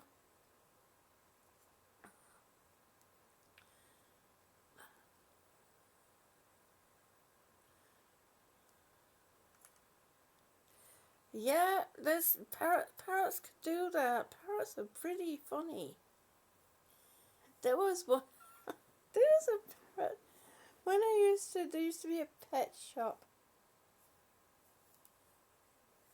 Oh, thank you, Scotty. I love to see them. There is. There was actually. It closed down. There was a pet shop in where I used to live in Pennsylvania, and it would sit there and it would say, "Come here, come on, come here," and it would literally do that with its head, and it go, "Come on, come close, come here, come here." And of course, everybody's looking at this huge Susan. Good morning. Oh, it's so good to see you. That's okay, honey. That's okay. It's so good to see you. Have a beautiful day. It's Sunday. It's cloudy, but it's a good day. We have lots of nice people in here. We have lots of beautiful souls. And this big, huge parrot. Come here. Come here. And if you didn't go close to it, it would stand there and go, off. But actually say the whole sentence, off. I was like, what? These little kids go, oh, mommy, the bird. Oh, you've got a Bengal cross cat? Oh my gosh. I'd love a Bengal cat. They're so expensive though. Good, I'm glad you're having a beautiful day in Texas too. But the Bengal cats are absolutely gorgeous. I know my husband would love one. Every time we see one on TV, you know, he's like, "Oh, look at that," and he's like, "Yeah, look at the price of them." We can't afford anything like that.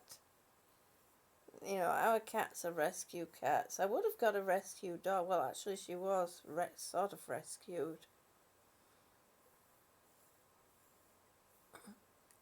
The calicos are beautiful too. Now, I'm wondering if the female cat that living outside is a calico.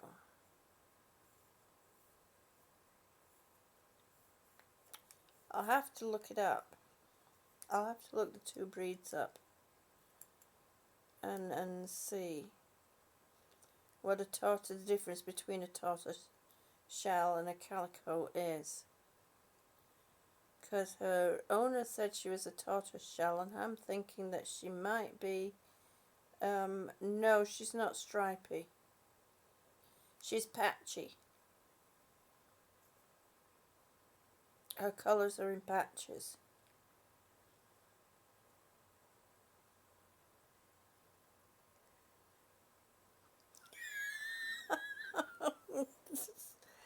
Don't feed the cat ham. Yours is stripy, Scotty. Oh, interesting. That's interesting.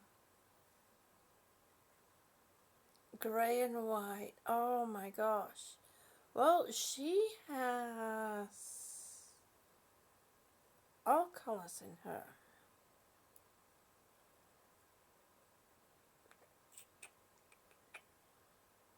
And bright green eyes.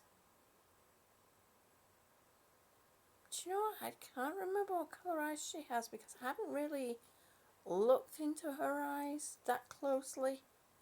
So they're obviously not a bright colour. I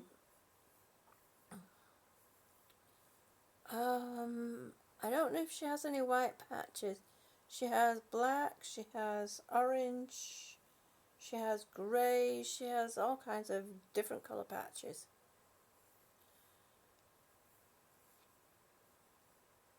Then she's a tortoise shell. She is a tortoise shell. Okay. Yep. Because the brown, orange and black. The calico has the addition of white. Okay. I'll have to check her and see if she has any white on her, but I don't think so. I don't recall seeing it. Did you train your cat to use the toilet?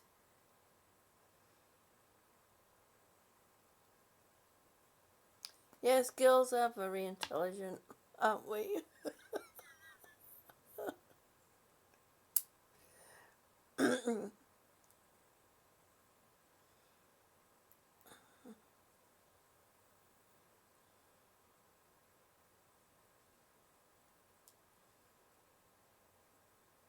Oh, that's wonderful. I'm glad they let you keep him.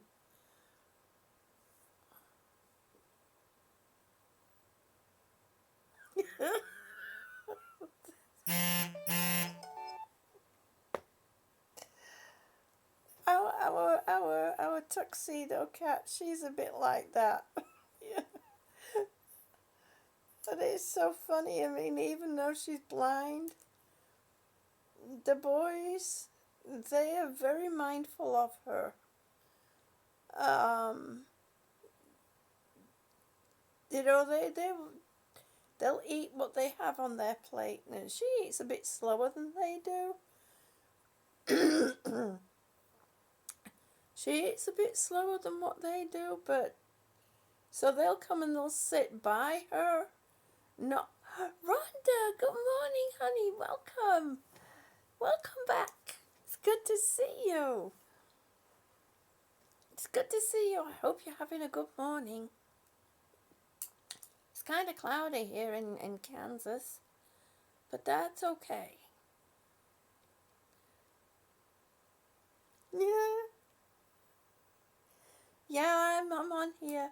I was only going to do about an hour, but heck, we can keep going a little bit longer. My hubby's not up. My dog's not up, demanding attention. So, Maria!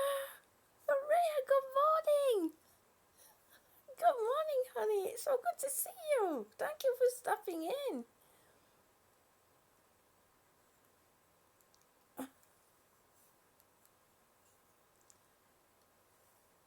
Well, that probably means that your calico is a male, Scotty.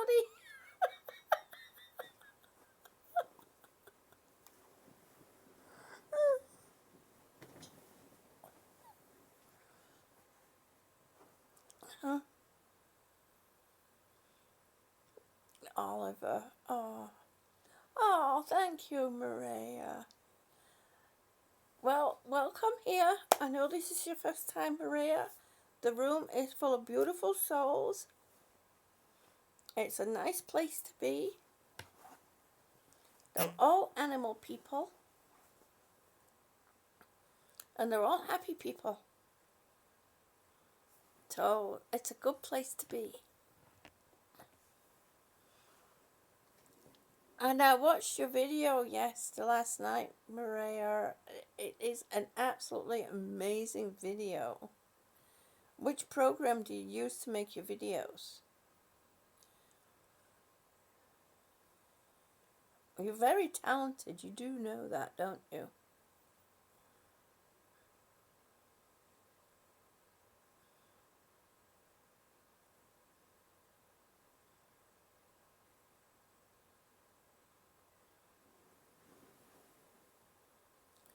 You use Filmora. Okay. I'm going to have to save up for that. I have to sell some t-shirts or something.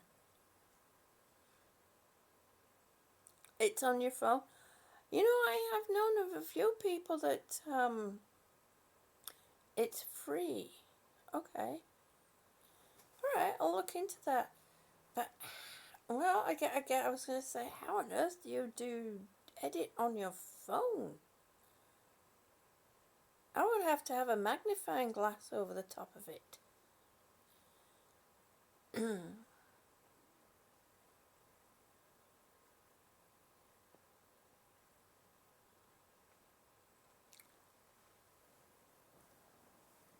would have to definitely have a magnifying glass over the top of my phone.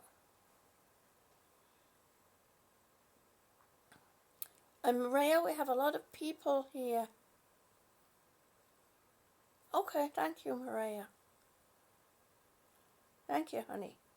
We have a lot of people in here from the UK, from across the pond.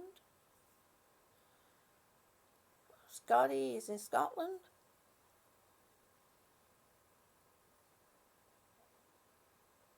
Yes, Cassie, it's an app. And it's a good one, too.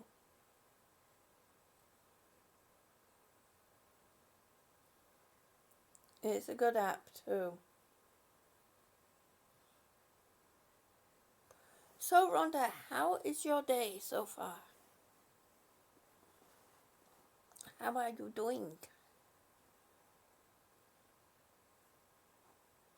We might take a walk in a minute to the kitchen so I can get another cup of tea.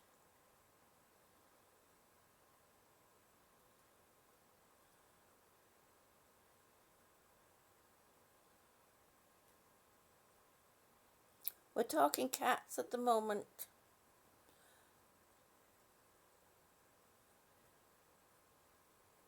Well, that's good. That's good, Rhonda. Because it's Sunday. And Sunday was always a day for rest. Doesn't matter what walk of life. Oh, sorry. Oh. I need some sunshine, I think. It doesn't matter what walk of life you come from.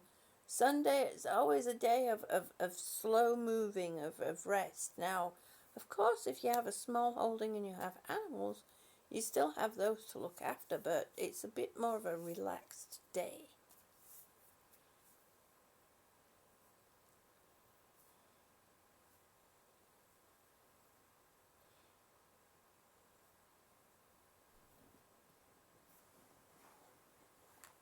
know. Well, I tried using a program for live streaming, Cassie, and I ended up just going straight through YouTube because I was having so much problem. It's cloudy there too, yeah. Yes, they are good days to sleep in when it's like this, Rhonda. I was hoping the Con would. Cats are straight up ninjas with diva tendencies. That's true. That is so true. Come here, my baby boy. Come here. I love you. Yes. Yes, my little boy. Yeah, he is. He's part Maine Coon and part Tabby. And I raised him. I rescued him and bottle raised him. And I had to revive him about 5 times. I can't remember exactly. Oh, where you going? He says, I heard a noise. I gotta go see. You want to go see what the noise was? Go on then. Go on then. Just please don't rub your chin on everything. Oh, he is huge. He's my gentle giant. He's my gentle giant. His brother is big, but not as big.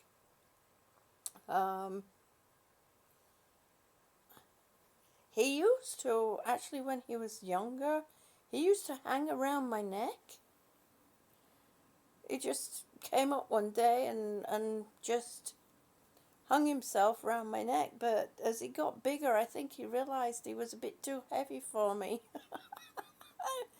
Because he'd hang around my neck and I'd start like sinking down.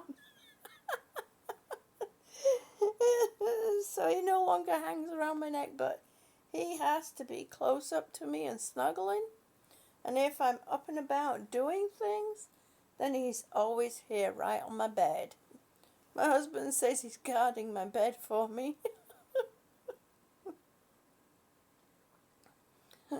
So, but he really is cute. He's such a sweetie. No. Is that in your way? I'm sorry. I'll move it. There you go. There you go. And he and his brother getting really well. Yeah, he's a mama's boy. His brother loves to come and cuddle, but his brother is more of a daddy's boy. And his brother is definitely Tabby through and through. But he's big too.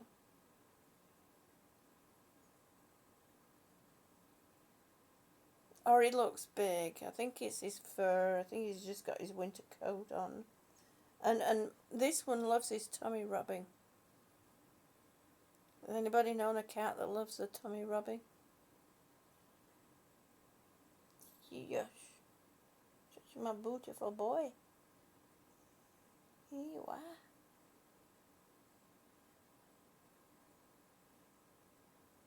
Okay, sleepy, sleepy. Okay, let's go get a cup of tea. I have to make sure that I click this mouse up. And don't you be climbing up on my computer.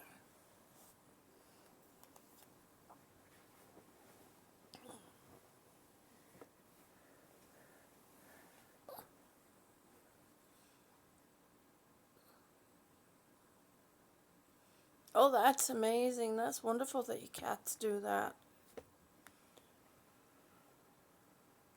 Now, Annie, my dog, she's the one that goes to tells if I can't breathe.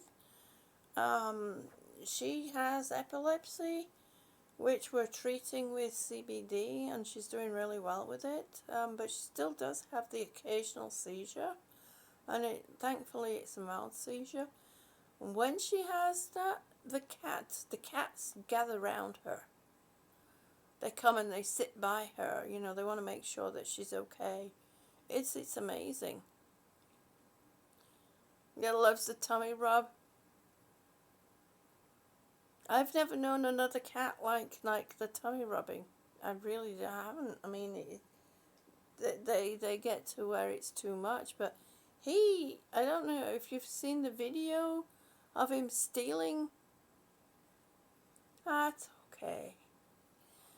I don't know if you've seen him stealing the video of him stealing my cracker off my plate.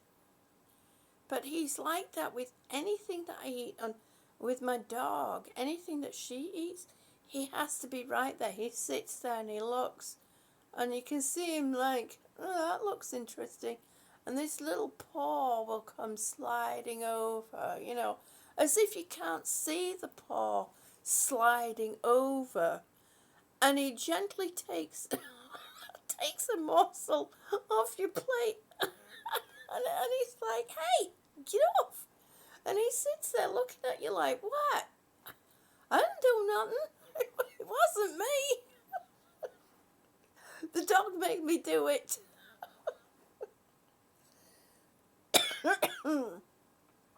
They're so funny. But he does. He has to have a taste of anything I'm eating or anything the dog is eating. He has to have a taste of it. Whether it's something a cat would normally eat or not, but he has to do it.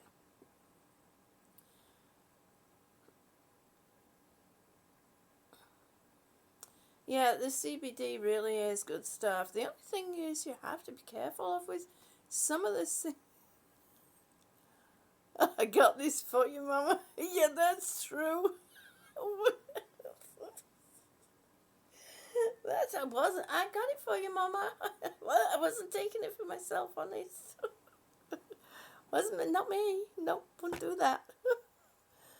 But yeah, the only thing with CBD is you've got to be careful is that the majority of CBD does contain trace amounts of THC, not enough that it will cause you any kind of effect, but it can in some cases, and depending on the brand, be enough that it would show up on, you know, if they test you for it.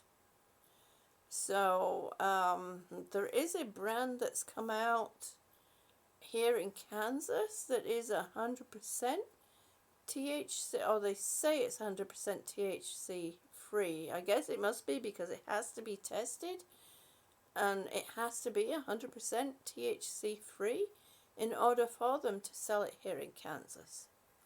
But it is so expensive. Okay, Maria, the boys are waking up. Thank you for stopping by. I love you too, honey. And I hope you can stop by again another morning. We're usually on pretty early in the morning. So, it's good to see you.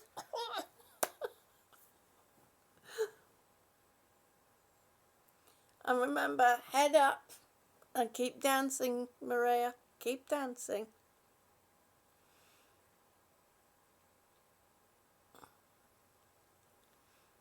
A lovely girl. She also has a YouTube channel. Yes, please do. And I'm going to learn how to invite people on, so I'm not doing it just by myself.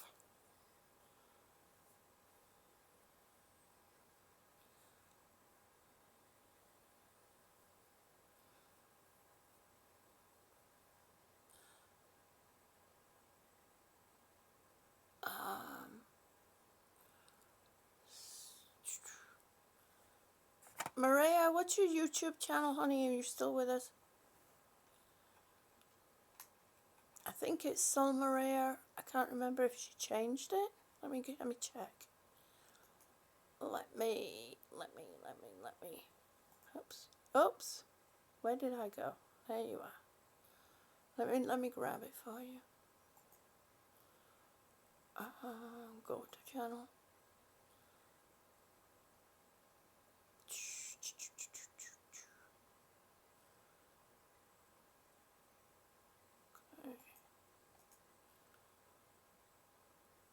Alright. Okay, this is Maria's channel.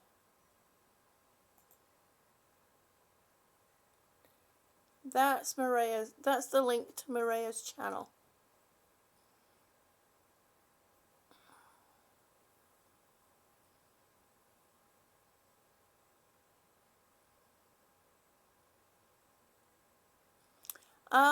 No, it's not legal here in... Welcome back, Scotty. I hope everything came out okay. No, we're not legal here in Kansas. It's not legal in Missouri. And there's no point in us moving because we don't know what's gonna happen. I mean, I can't use it anyway if I want to be considered enlisted. Oh, leftover pizza. Gum. If I want to be listed or even talked to, I can't risk them, which they most likely will do, checking me for a CBD,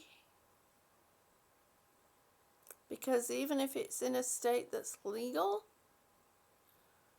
they won't. You're not classed as eligible, unfortunately. And plus, it wouldn't benefit us to sell the house because we would still owe the bank a lot of money. Unfortunately, when we bought the house, it was when there was all that mess going on with the mortgages. Now, luckily, we got out of that, and we don't have a balloon mortgage. But the problem is the value of the house has drastically gone down. And I mean drastically gone down, because of that mortgage mess that was going on. So we would owe the bank too much money. For what we could sell the house for, we would still end up owing the bank money, and that's not a wise financial decision to make at the moment. So,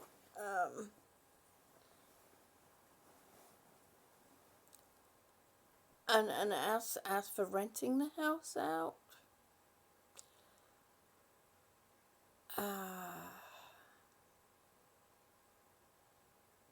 that's just not something we can think about at the moment. Luckily, I do know somebody who deals with rentals. His family has dealt with rentals in this city for many, many generations. So, he's our neighbor. He's really nice. The family's really nice. So I know that we have somebody that we can turn to for help and guidance, and possibly watch the property or rent the property out for us. But that's something that we would look towards doing if I have to move for a length of time for a transplant. So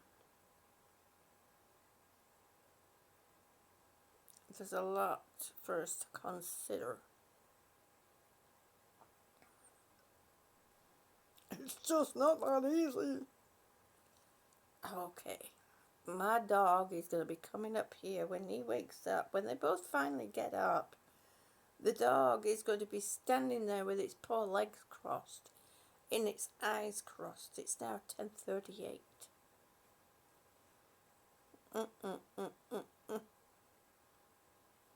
Okay, we're gonna go for a walk. We're gonna walk into the living room. No, we're not. We're not walking into the living room. We will walk past the living room because we are making our way to the kitchen. So I can get a cup of tea. Because boy, I'm parched. And if I do disconnect for a minute, for a second, don't run away. Because I have to turn the microwave on to warm up my tea. Oh! My cat. I have to show you my cat. Okay. It's one nice thing about using the phone. Okay, come on. Let's see, can you see my cat? Look how my cat's laid out. Oops. That's my heating pad. Look how my cat's laid out. Enjoy yourself, kitty. Enjoy yourself. Okay, let's go for a walk. He's absolutely adorable. I know some of the others have heard the story of when we got them. The mama had the litter below our deck, under our deck, and we heard them crying non-stop for 24 hours and went down to check on them, and it looked like there was only one in the box.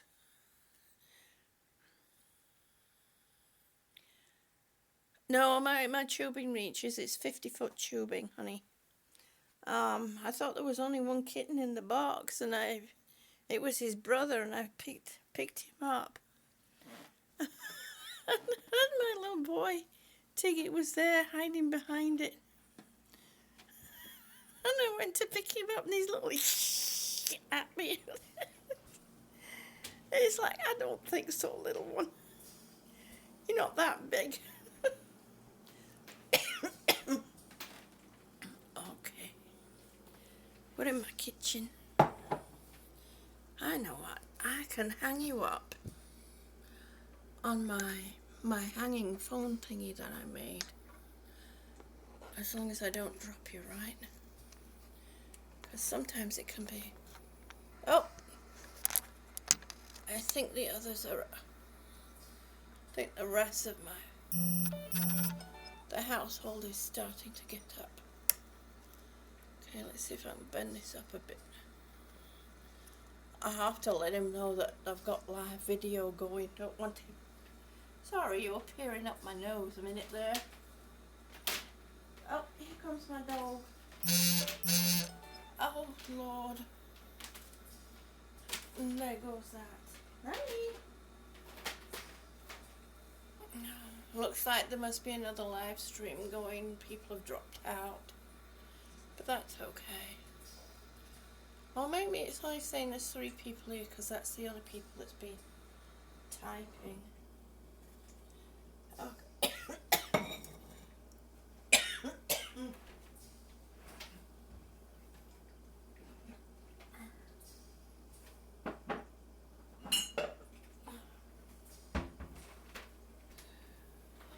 I'm back.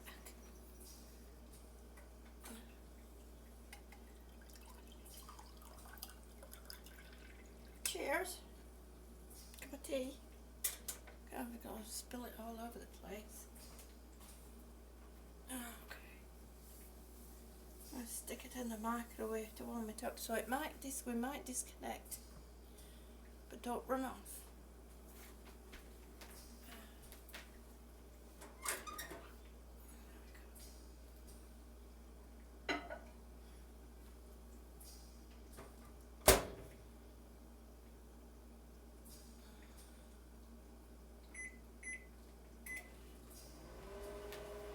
What are you doing up there, little monster?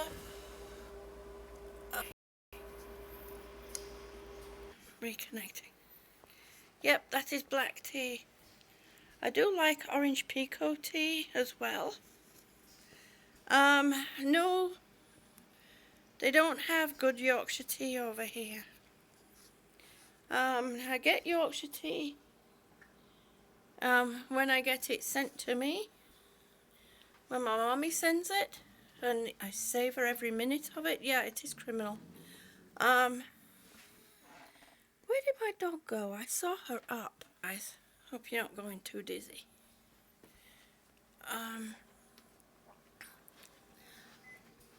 Tea over here seems to be pretty weak.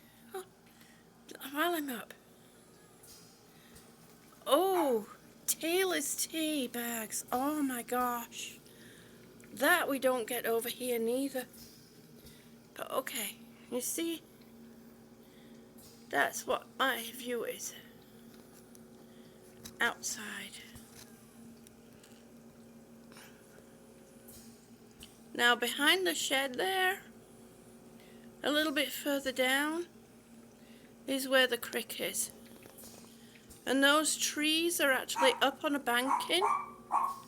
It's about, I would say, 15 feet high, maybe more. And that's the woods, and there's my dog.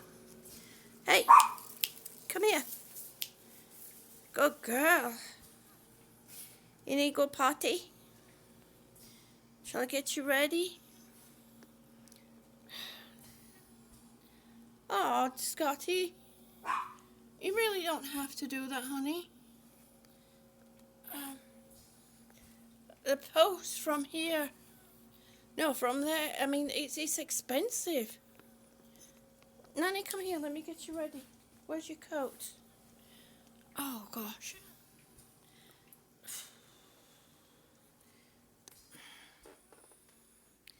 I have to put her 2 coats on because it's that cold out. Being a toy fox terrier, she doesn't have the undercoat to keep her warm. Come on. Let's wrap you up. Come on. Hopefully she'll behave, because she doesn't like being on camera.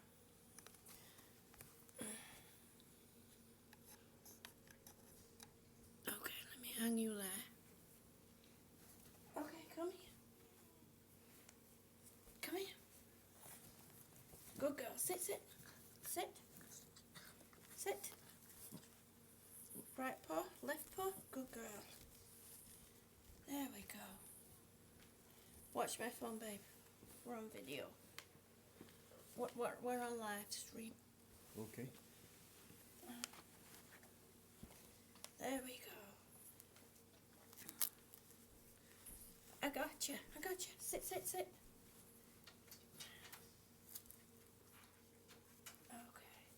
Let's get your harness on. There you go. Oh, I know. Well, you slept in. You both slept in. You could have woke Pappy up and let him know you needed to go. But you didn't, did you? You slept in. You were nice and warm. Sleeping underneath the blankets, all snuggled up. There you go. There you go, okay?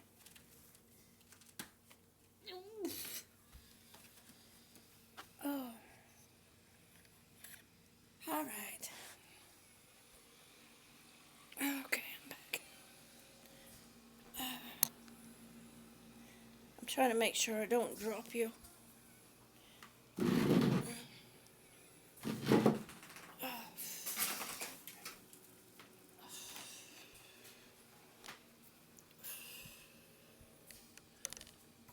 you up there. While I get my tea. Nope, don't twist.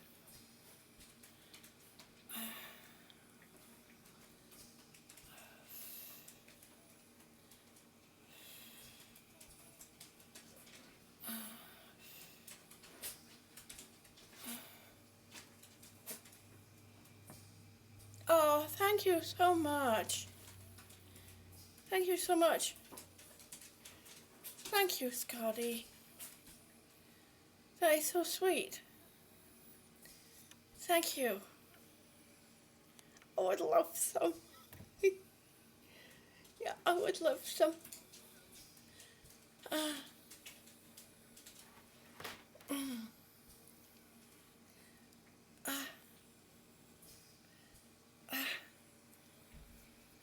That would be thankful. That would be. Thank you. That is so sweet. So very kind. Oops. We're going round the corner. That's okay. Oh.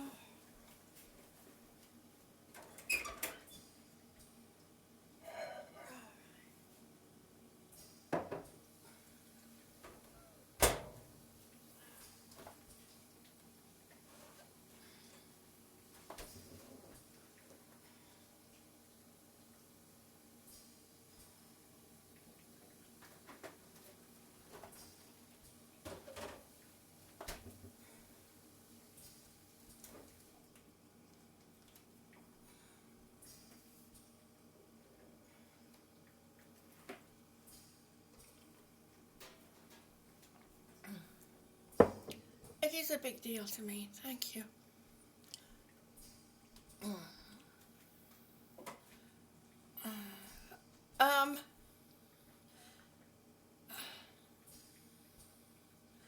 All right. Thank you. Thank you, Scotty. Yes. Yes, I would say medically speaking, yes. Except for the expense, Cassie. Except for the expense. My sister is a nurse up in Wales. She's a district nurse. She has worked in critical care, the cardiac unit, in a hospital, and she has told me, thank you, honey. Oh gosh. She has told me that it's, I get better care here than I would get back over in the UK. Both my sisters are not well. My younger sister, although she can breathe, has other problems going on, and I don't think that they're hitting the nail on the head with her.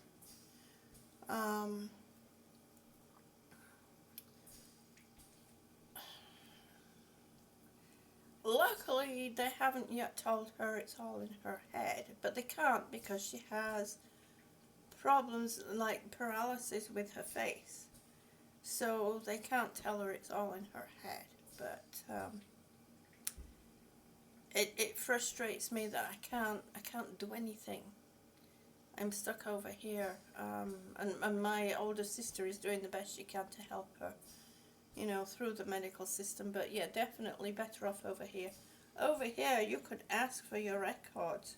You can ask for a copy of your records right there while you're at the office. If you have any tests done, you can ask for a copy of the test results right there while you're in the office. And they have to, by rights, give you it. So, but I bought a kohlrabi before Christmas with the intention of cooking it, and it started growing. I think I better do something with it. But I'm definitely going to cut the top off and put that to grow.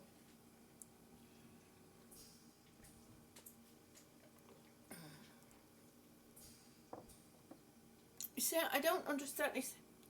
Come on, get down. Yes, I love you too. Kissy, kissy, kissy. Okay.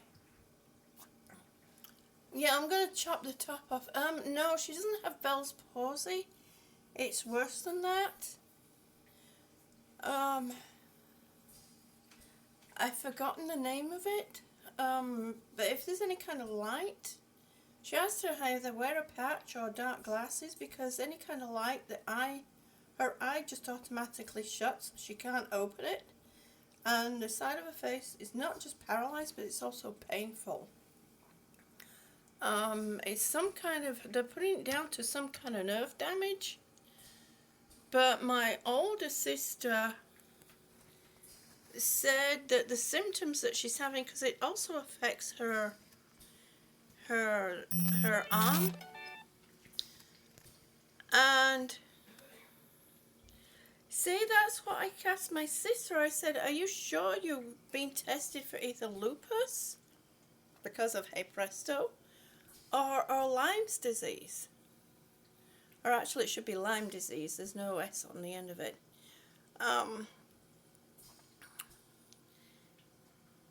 And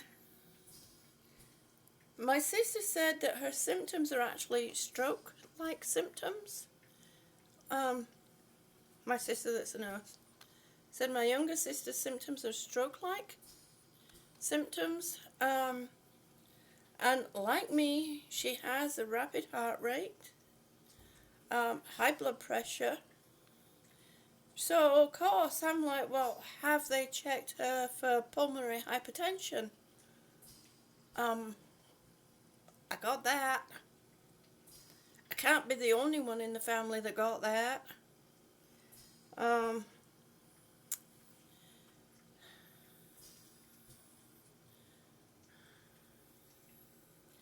Yeah, unfortunately, Lyme disease does get misdiagnosed a lot. And until somebody actually turns up with it at the hospital or at the doctor's office with a tick still attached to them. See, that's how they found it over here. Because at one point they see this? He swears there's something that he needs up there. The only thing that's up there is potatoes. Come on, get down. Tiggs, get down. Good boy. That's how they diagnosed Lyme disease over here. First they put it down as mass hysteria. But somebody actually turned up at the doctor's office with a tick still attached to them that was carrying Lyme disease. And that's how they finally, eventually found Lyme disease.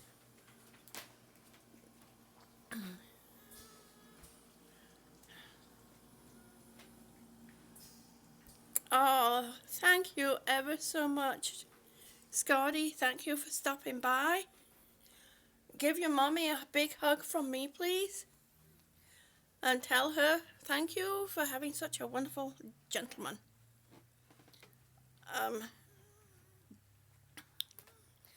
a bit wheezy. It's the weather. But it's wonderful having you back. And thank you for stopping by. Okay. Oh, I'm back on my perch. We're getting up soon. Oh. Okay, there you go. I'll sit you down gently so I don't drop you. Thank you ever so much, Scotty. I think I need to use my vest today. A bit more than normal. Okay.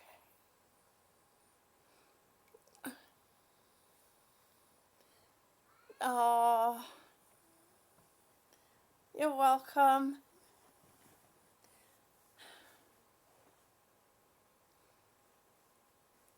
Oh, your mommy's my dog's Annie. My dog is Annie, but I call her Nanny because she's nannies me. She's like having a nanny around. She's just like having a nanny around.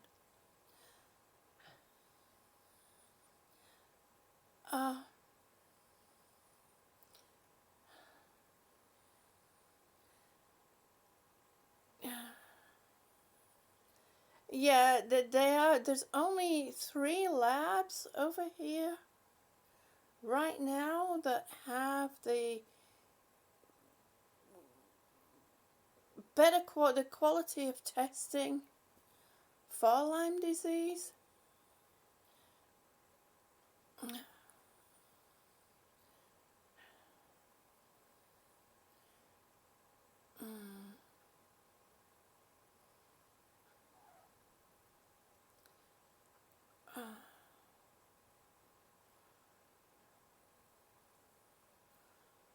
So you call your bird Nanny? His name is Nanas. Oh my gosh, that is so cute, Scotty. That is so cute. That is wonderful. It's funny how this is connected. There's connection, even if it's just in names. It's amazing. I often wonder about myself. I was never tested for Lyme. Well, actually, I was once tested for Lyme disease, and that was when I was in Philadelphia, when I was living in the suburbs of Philadelphia. And that was way back when they really didn't know that much about it. But I've been on that many antibiotics that, I think that's helped. I don't know. I don't know. Thank you, Scotty. Take care too, honey. Bye. Big hugs. So, but yeah, Lyme disease is it's one of those that's not tested correctly at all, and there's too many false, results.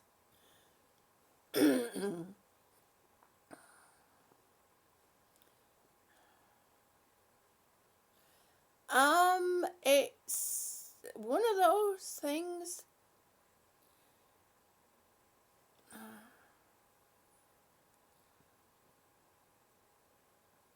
Yeah, Lyme disease is one of those things that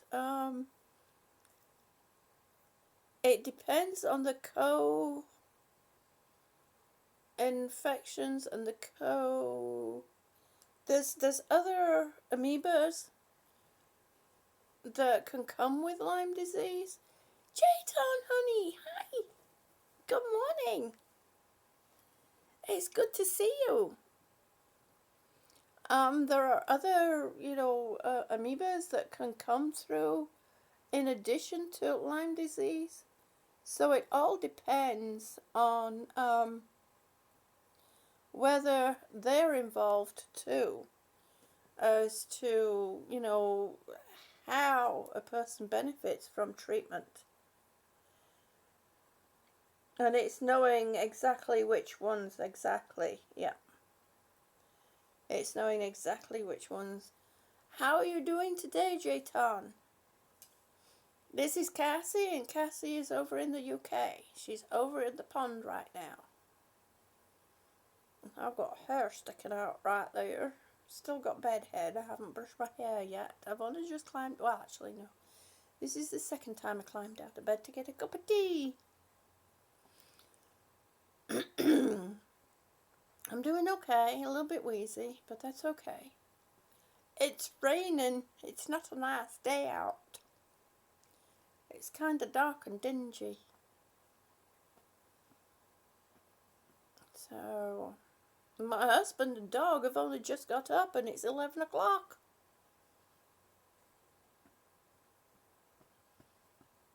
And she was down there crossing her legs and crossing her eyes. I was getting her ready to go out. Oh, Mommy, hurry, hurry, hurry, hurry. I gotta go. So, that is so funny. It's a brick grey there too. Yeah, I think if we check the weather forecast, I think most of the states is going to be covered in grey. But I haven't checked. All I need to know is whether it's warm or cold out. If it's cold out, I ain't going out. Oh, and if it's raining. If it's raining, I ain't going out neither.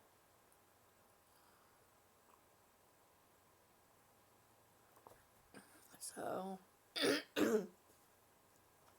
But other than that, it's been a nice quiet morning. We've had beautiful souls stop by this morning, as I do every morning. It's been wonderful. I'm having some people that, are coming back on a regular basis, which is really nice.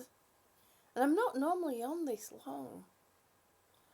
I normally only stay on about an hour, but people kept coming in. So I kept talking and saying hi. So I'm going to learn how to invite people up. So I'm not...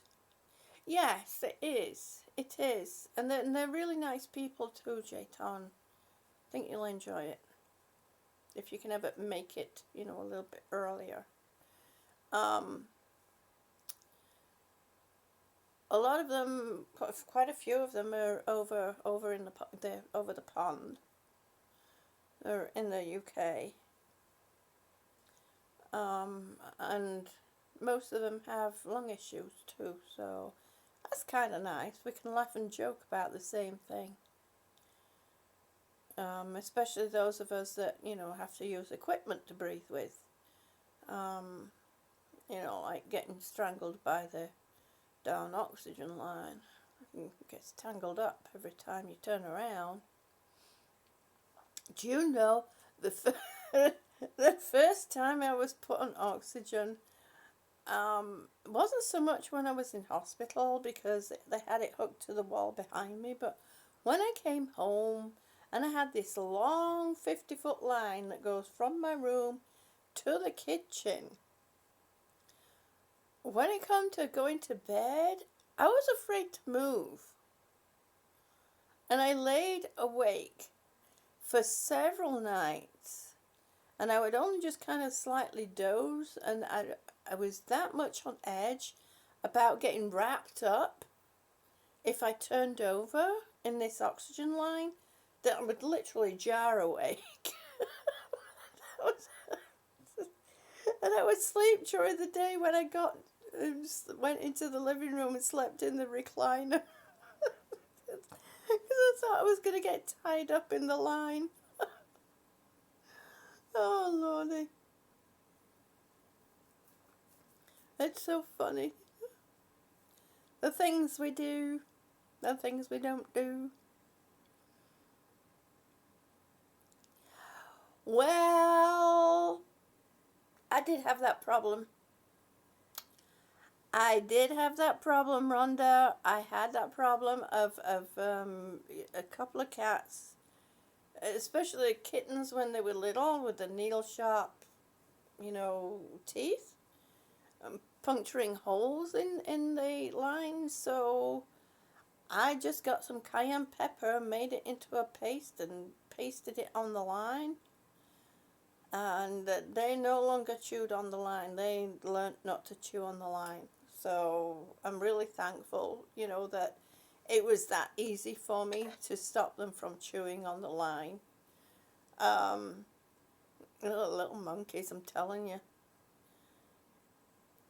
I could tell by, you can tell by the way it comes through. There's a reduced amount of oxygen. And it's like, oh, then you have to go along the line with your hand, feeling just to make sure whether that's the reason why.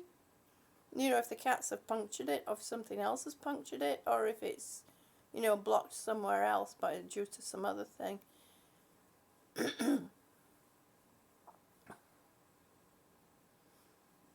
Oh, I'm sorry to hear about your father-in-law. Wow, and cancer on top of the COPD. That's not good. That's rough. Yeah, 50 foot is the longest that they'll allow you to go with an oxygen line. And I'm actually lucky because it does reach, I can actually go down the front steps to the front planter, the planter on the front doorsteps with the line reaches out that far. So, I'm lucky that way. It's a lot easier than lugging tanks out just to, dig in the front door planter there.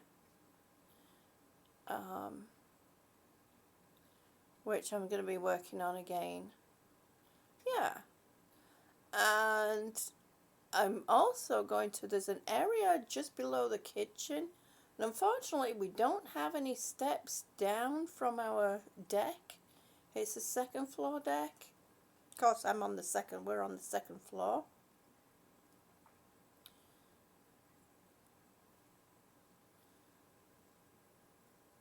Oh, disinfect. We don't have Dettol over here.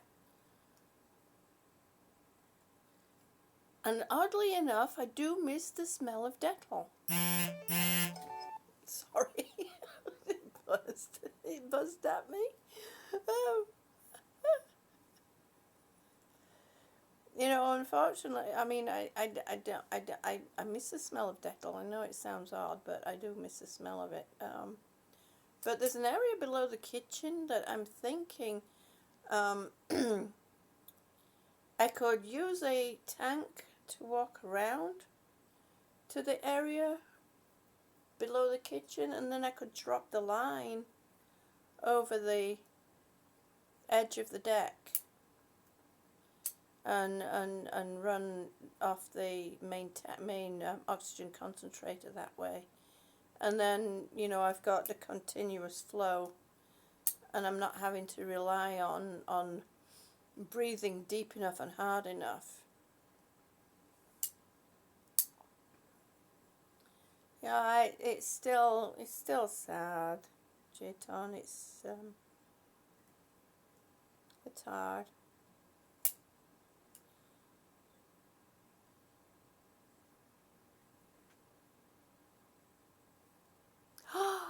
Oh, he's climbing up on my dresser. Hey, psst. Get down. Did you forget I was in the room? Oh, he's giving himself away now. I didn't know. Oh, I thought you were being a good boy. Now, come on, get down. Thank you.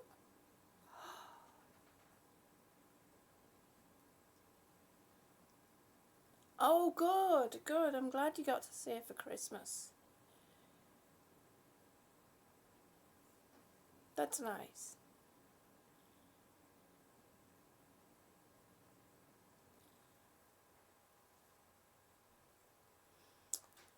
Well, I'm starting to fade here.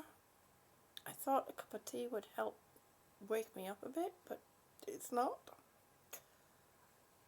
I think I need those sunlights. Have you ever heard of those? Hello, little you. Welcome.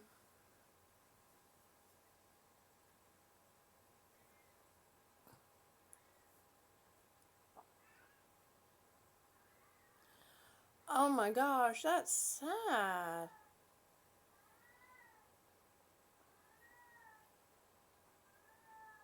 That's sad.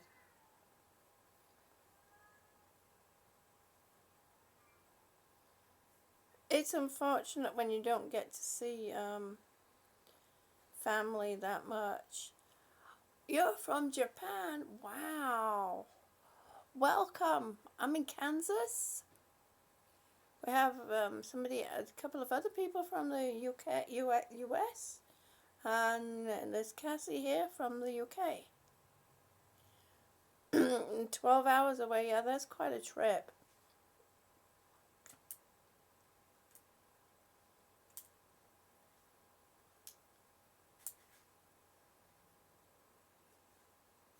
That's quite a trip, 12 hours.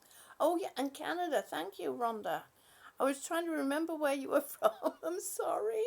Oh, my brain is asleep. I don't understand why. Maybe because you type too much. unfortunately, YouTube does that. You have severe asthma. Bless your heart, honey. I'm sorry, little me. Is it controlled? I hope so.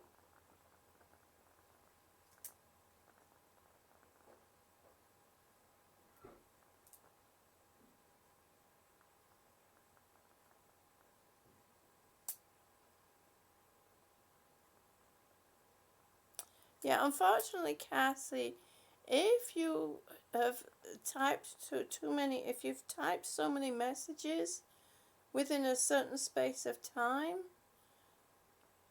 YouTube puts you in a time out for a few seconds. Don't ask me why. It's ridiculous.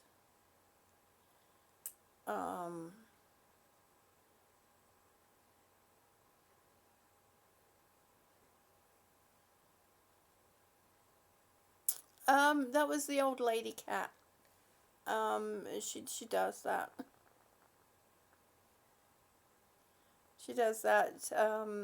She's blind, and now when she wants attention, or if she gets lost, or if she doesn't have on her eating her mat where her food and water is and her snacks are, if she doesn't have what she wants there, she will actually now, call out like this. Before she used to come to you, but she's getting old. She's 17 years old, and so she'll, cry out now. She does that yowling noise. And it's funny because the boys, my younger cats, go running to her.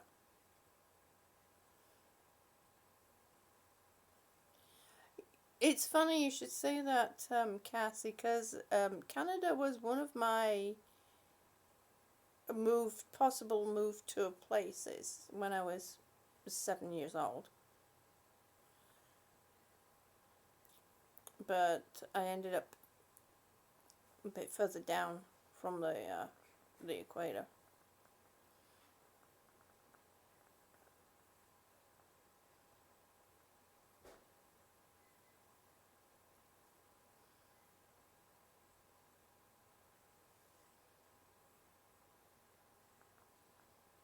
Oh, the microwave's on.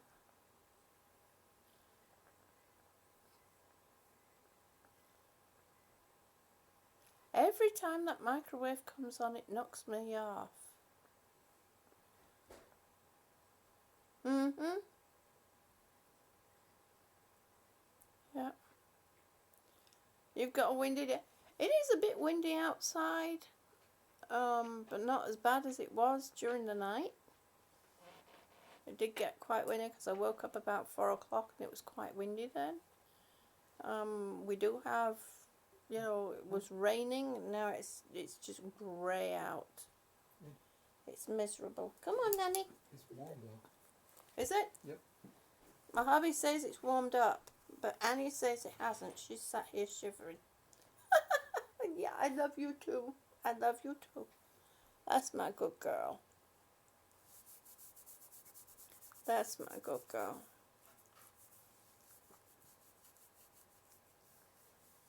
Oh.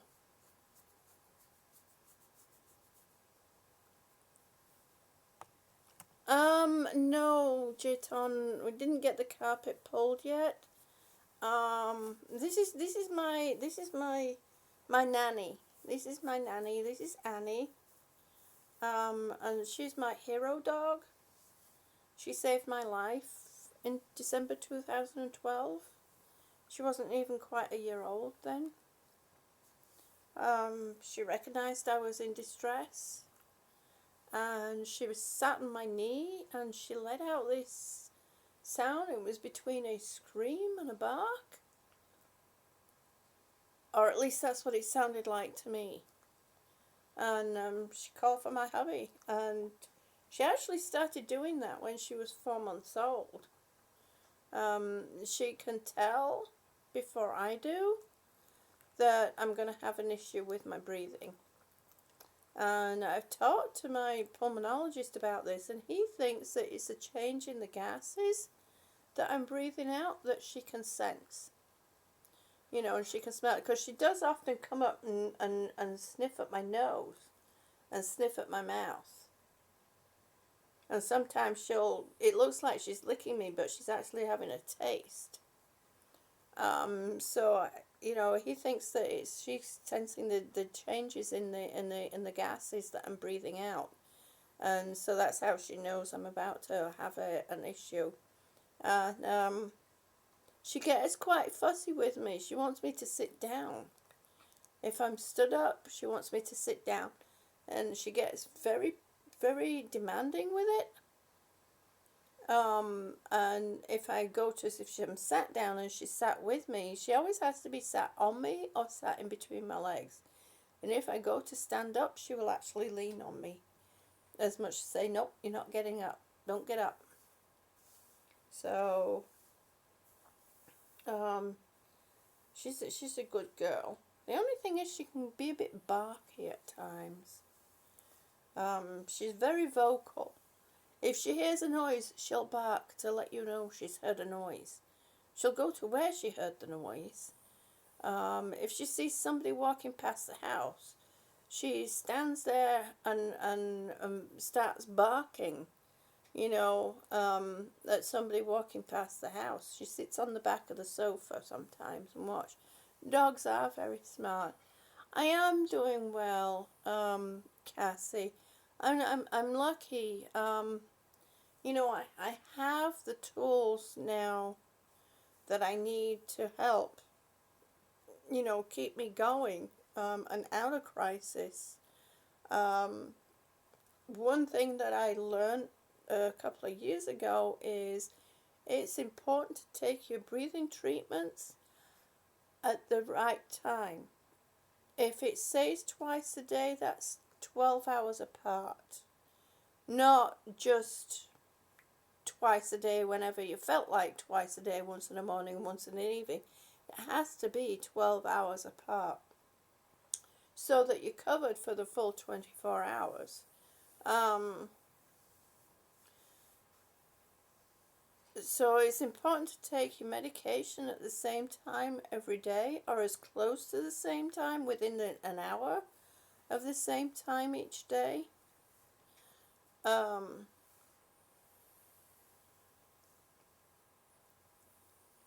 Yeah, they will. Animals are just absolutely amazing, especially those that are close to us. They can sense things really easily. She also senses when my husband's sugar is going on a low, because I've noticed that she gets very clingy with him. So, plus, I've been managing to do, since they found the pulmonary hypertension, and I've been having, treatment to help with that, I can move around a lot more. I got a little bit out of breath when I walked to the kitchen, but, in the beginning of the year this year, there's no way I would have made it to the kitchen without gasping, with every breath that I took. And that was because of the pulmonary hypertension. I have the oscillating vest now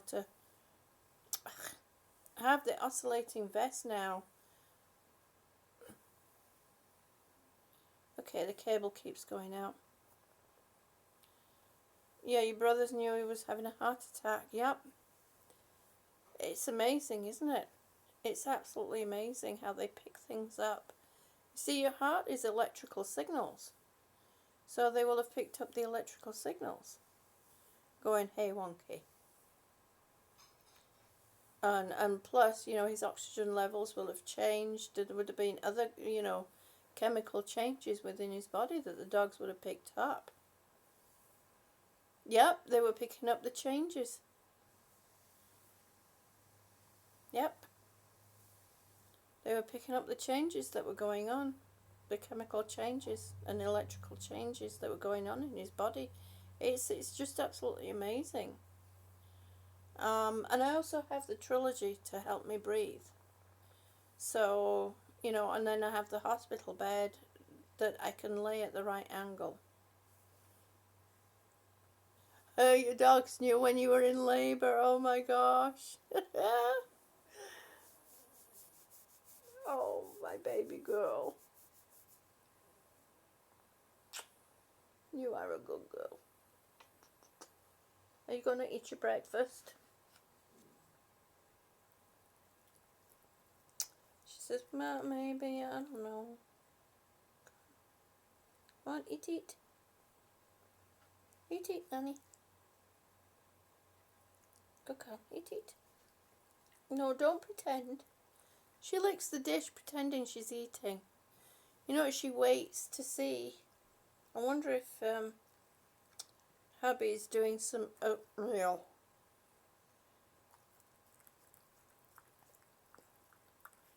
Good girl. Good girl. No, she's just licking the dish pretending to eat as if I'm not going to notice she's not actually eating.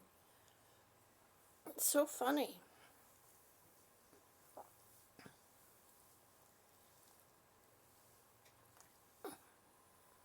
Yeah, animals are very in tune with us. I've heard of people where birds have actually, you know, warned, you know, their owners of problems.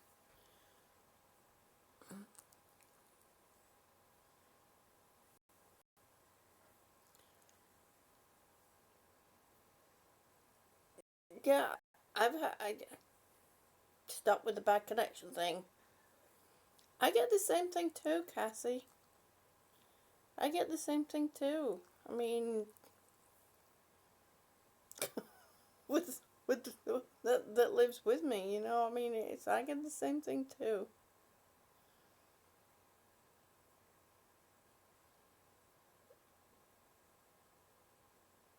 My hubby just coughed. Look at her.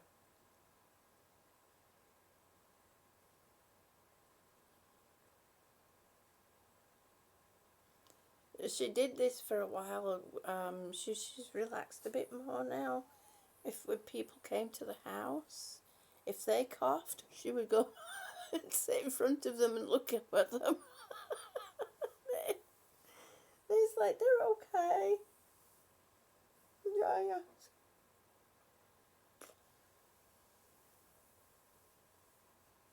But yeah, if my hubby coughs, then she really should sit there and listen for a bit. You're a good girl. What's he doing? Is he getting some oatmeal? You're waiting to see what he's getting for breakfast? You really should eat some of your own. Yeah, you should. Oh.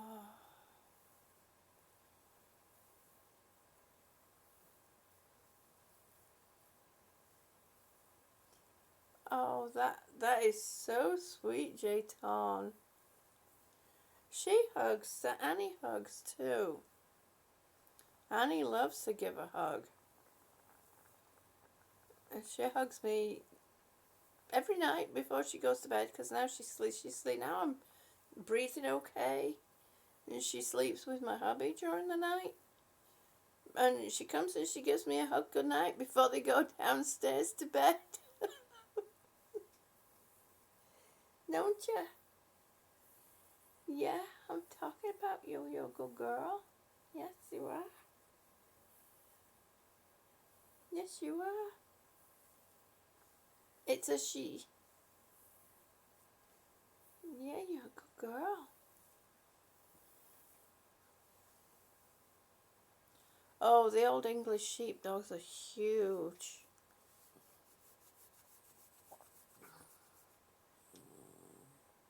Yeah, yeah, yeah.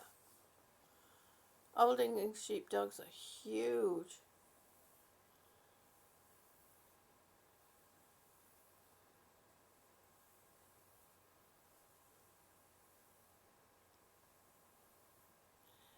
Yep, I can imagine Fluffy too. She likes to sleep in bed too. She likes to sleep under the covers. And when she finds her spot, heaven forbid you move, you hear a I'm sorry, I'm sorry. I wasn't talking to you, I'm sorry. She'll growl at you. I can imagine it would be like having a bear. I can imagine. That reminds me, I worked in a bar over in the UK, and I used to have the bar people, they had a German Shepherd, and it was a retired, well, actually not discarded partially police trained dog, and they were allowed to adopt the dog on the condition that they kept it to the training that it had so far. They had to stay strict with it.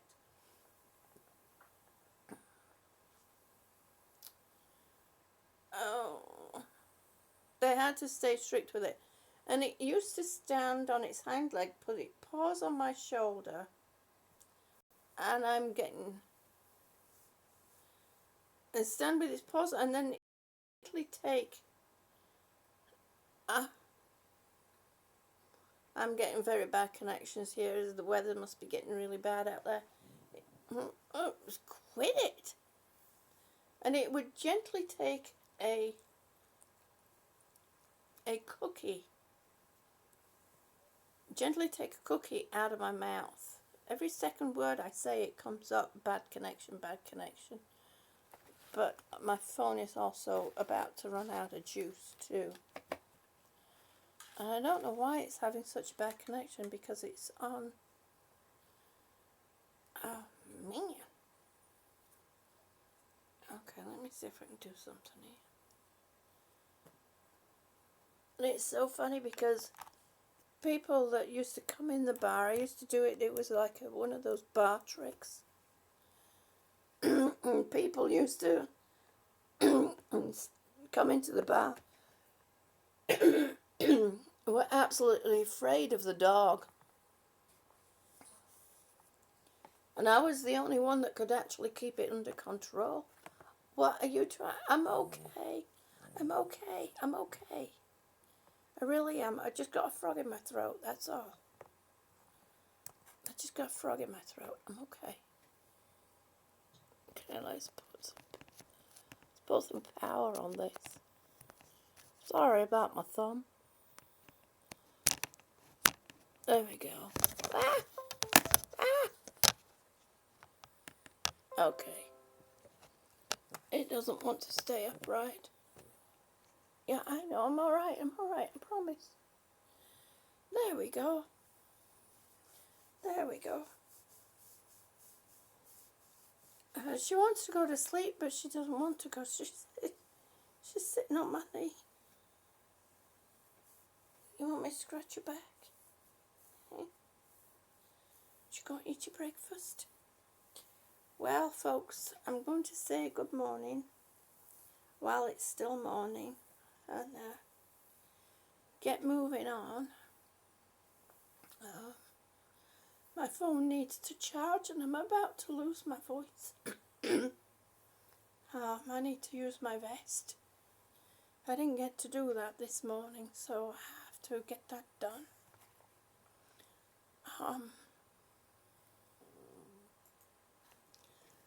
Yes, she was helping me. So I'm going to say good morning. It was wonderful seeing you all again, and it was wonderful having everyone that was new to my channel here today. And we'll be back again tomorrow morning. And it being the weekday, I will be sticking to just an hour. So, and I usually send out notice half an hour, around 20 minutes to half an hour before I come on. And we'll probably be coming on a bit earlier tomorrow, which will be about somewhere between 7 and 8 tomorrow morning, or 8 and 9 tomorrow morning, and then we'll have to get on with our day. So I'm going to say blessings to you all and have a beautiful day. I love you all and thank you so much. Bye-bye. I hope you join again too, Cassie. I really do. Watch out for a notification tomorrow morning. Or you can always come to my channel and it should tell you whether I'm live or not. So I hope you join again tomorrow. Bye. I love you all. Thank you.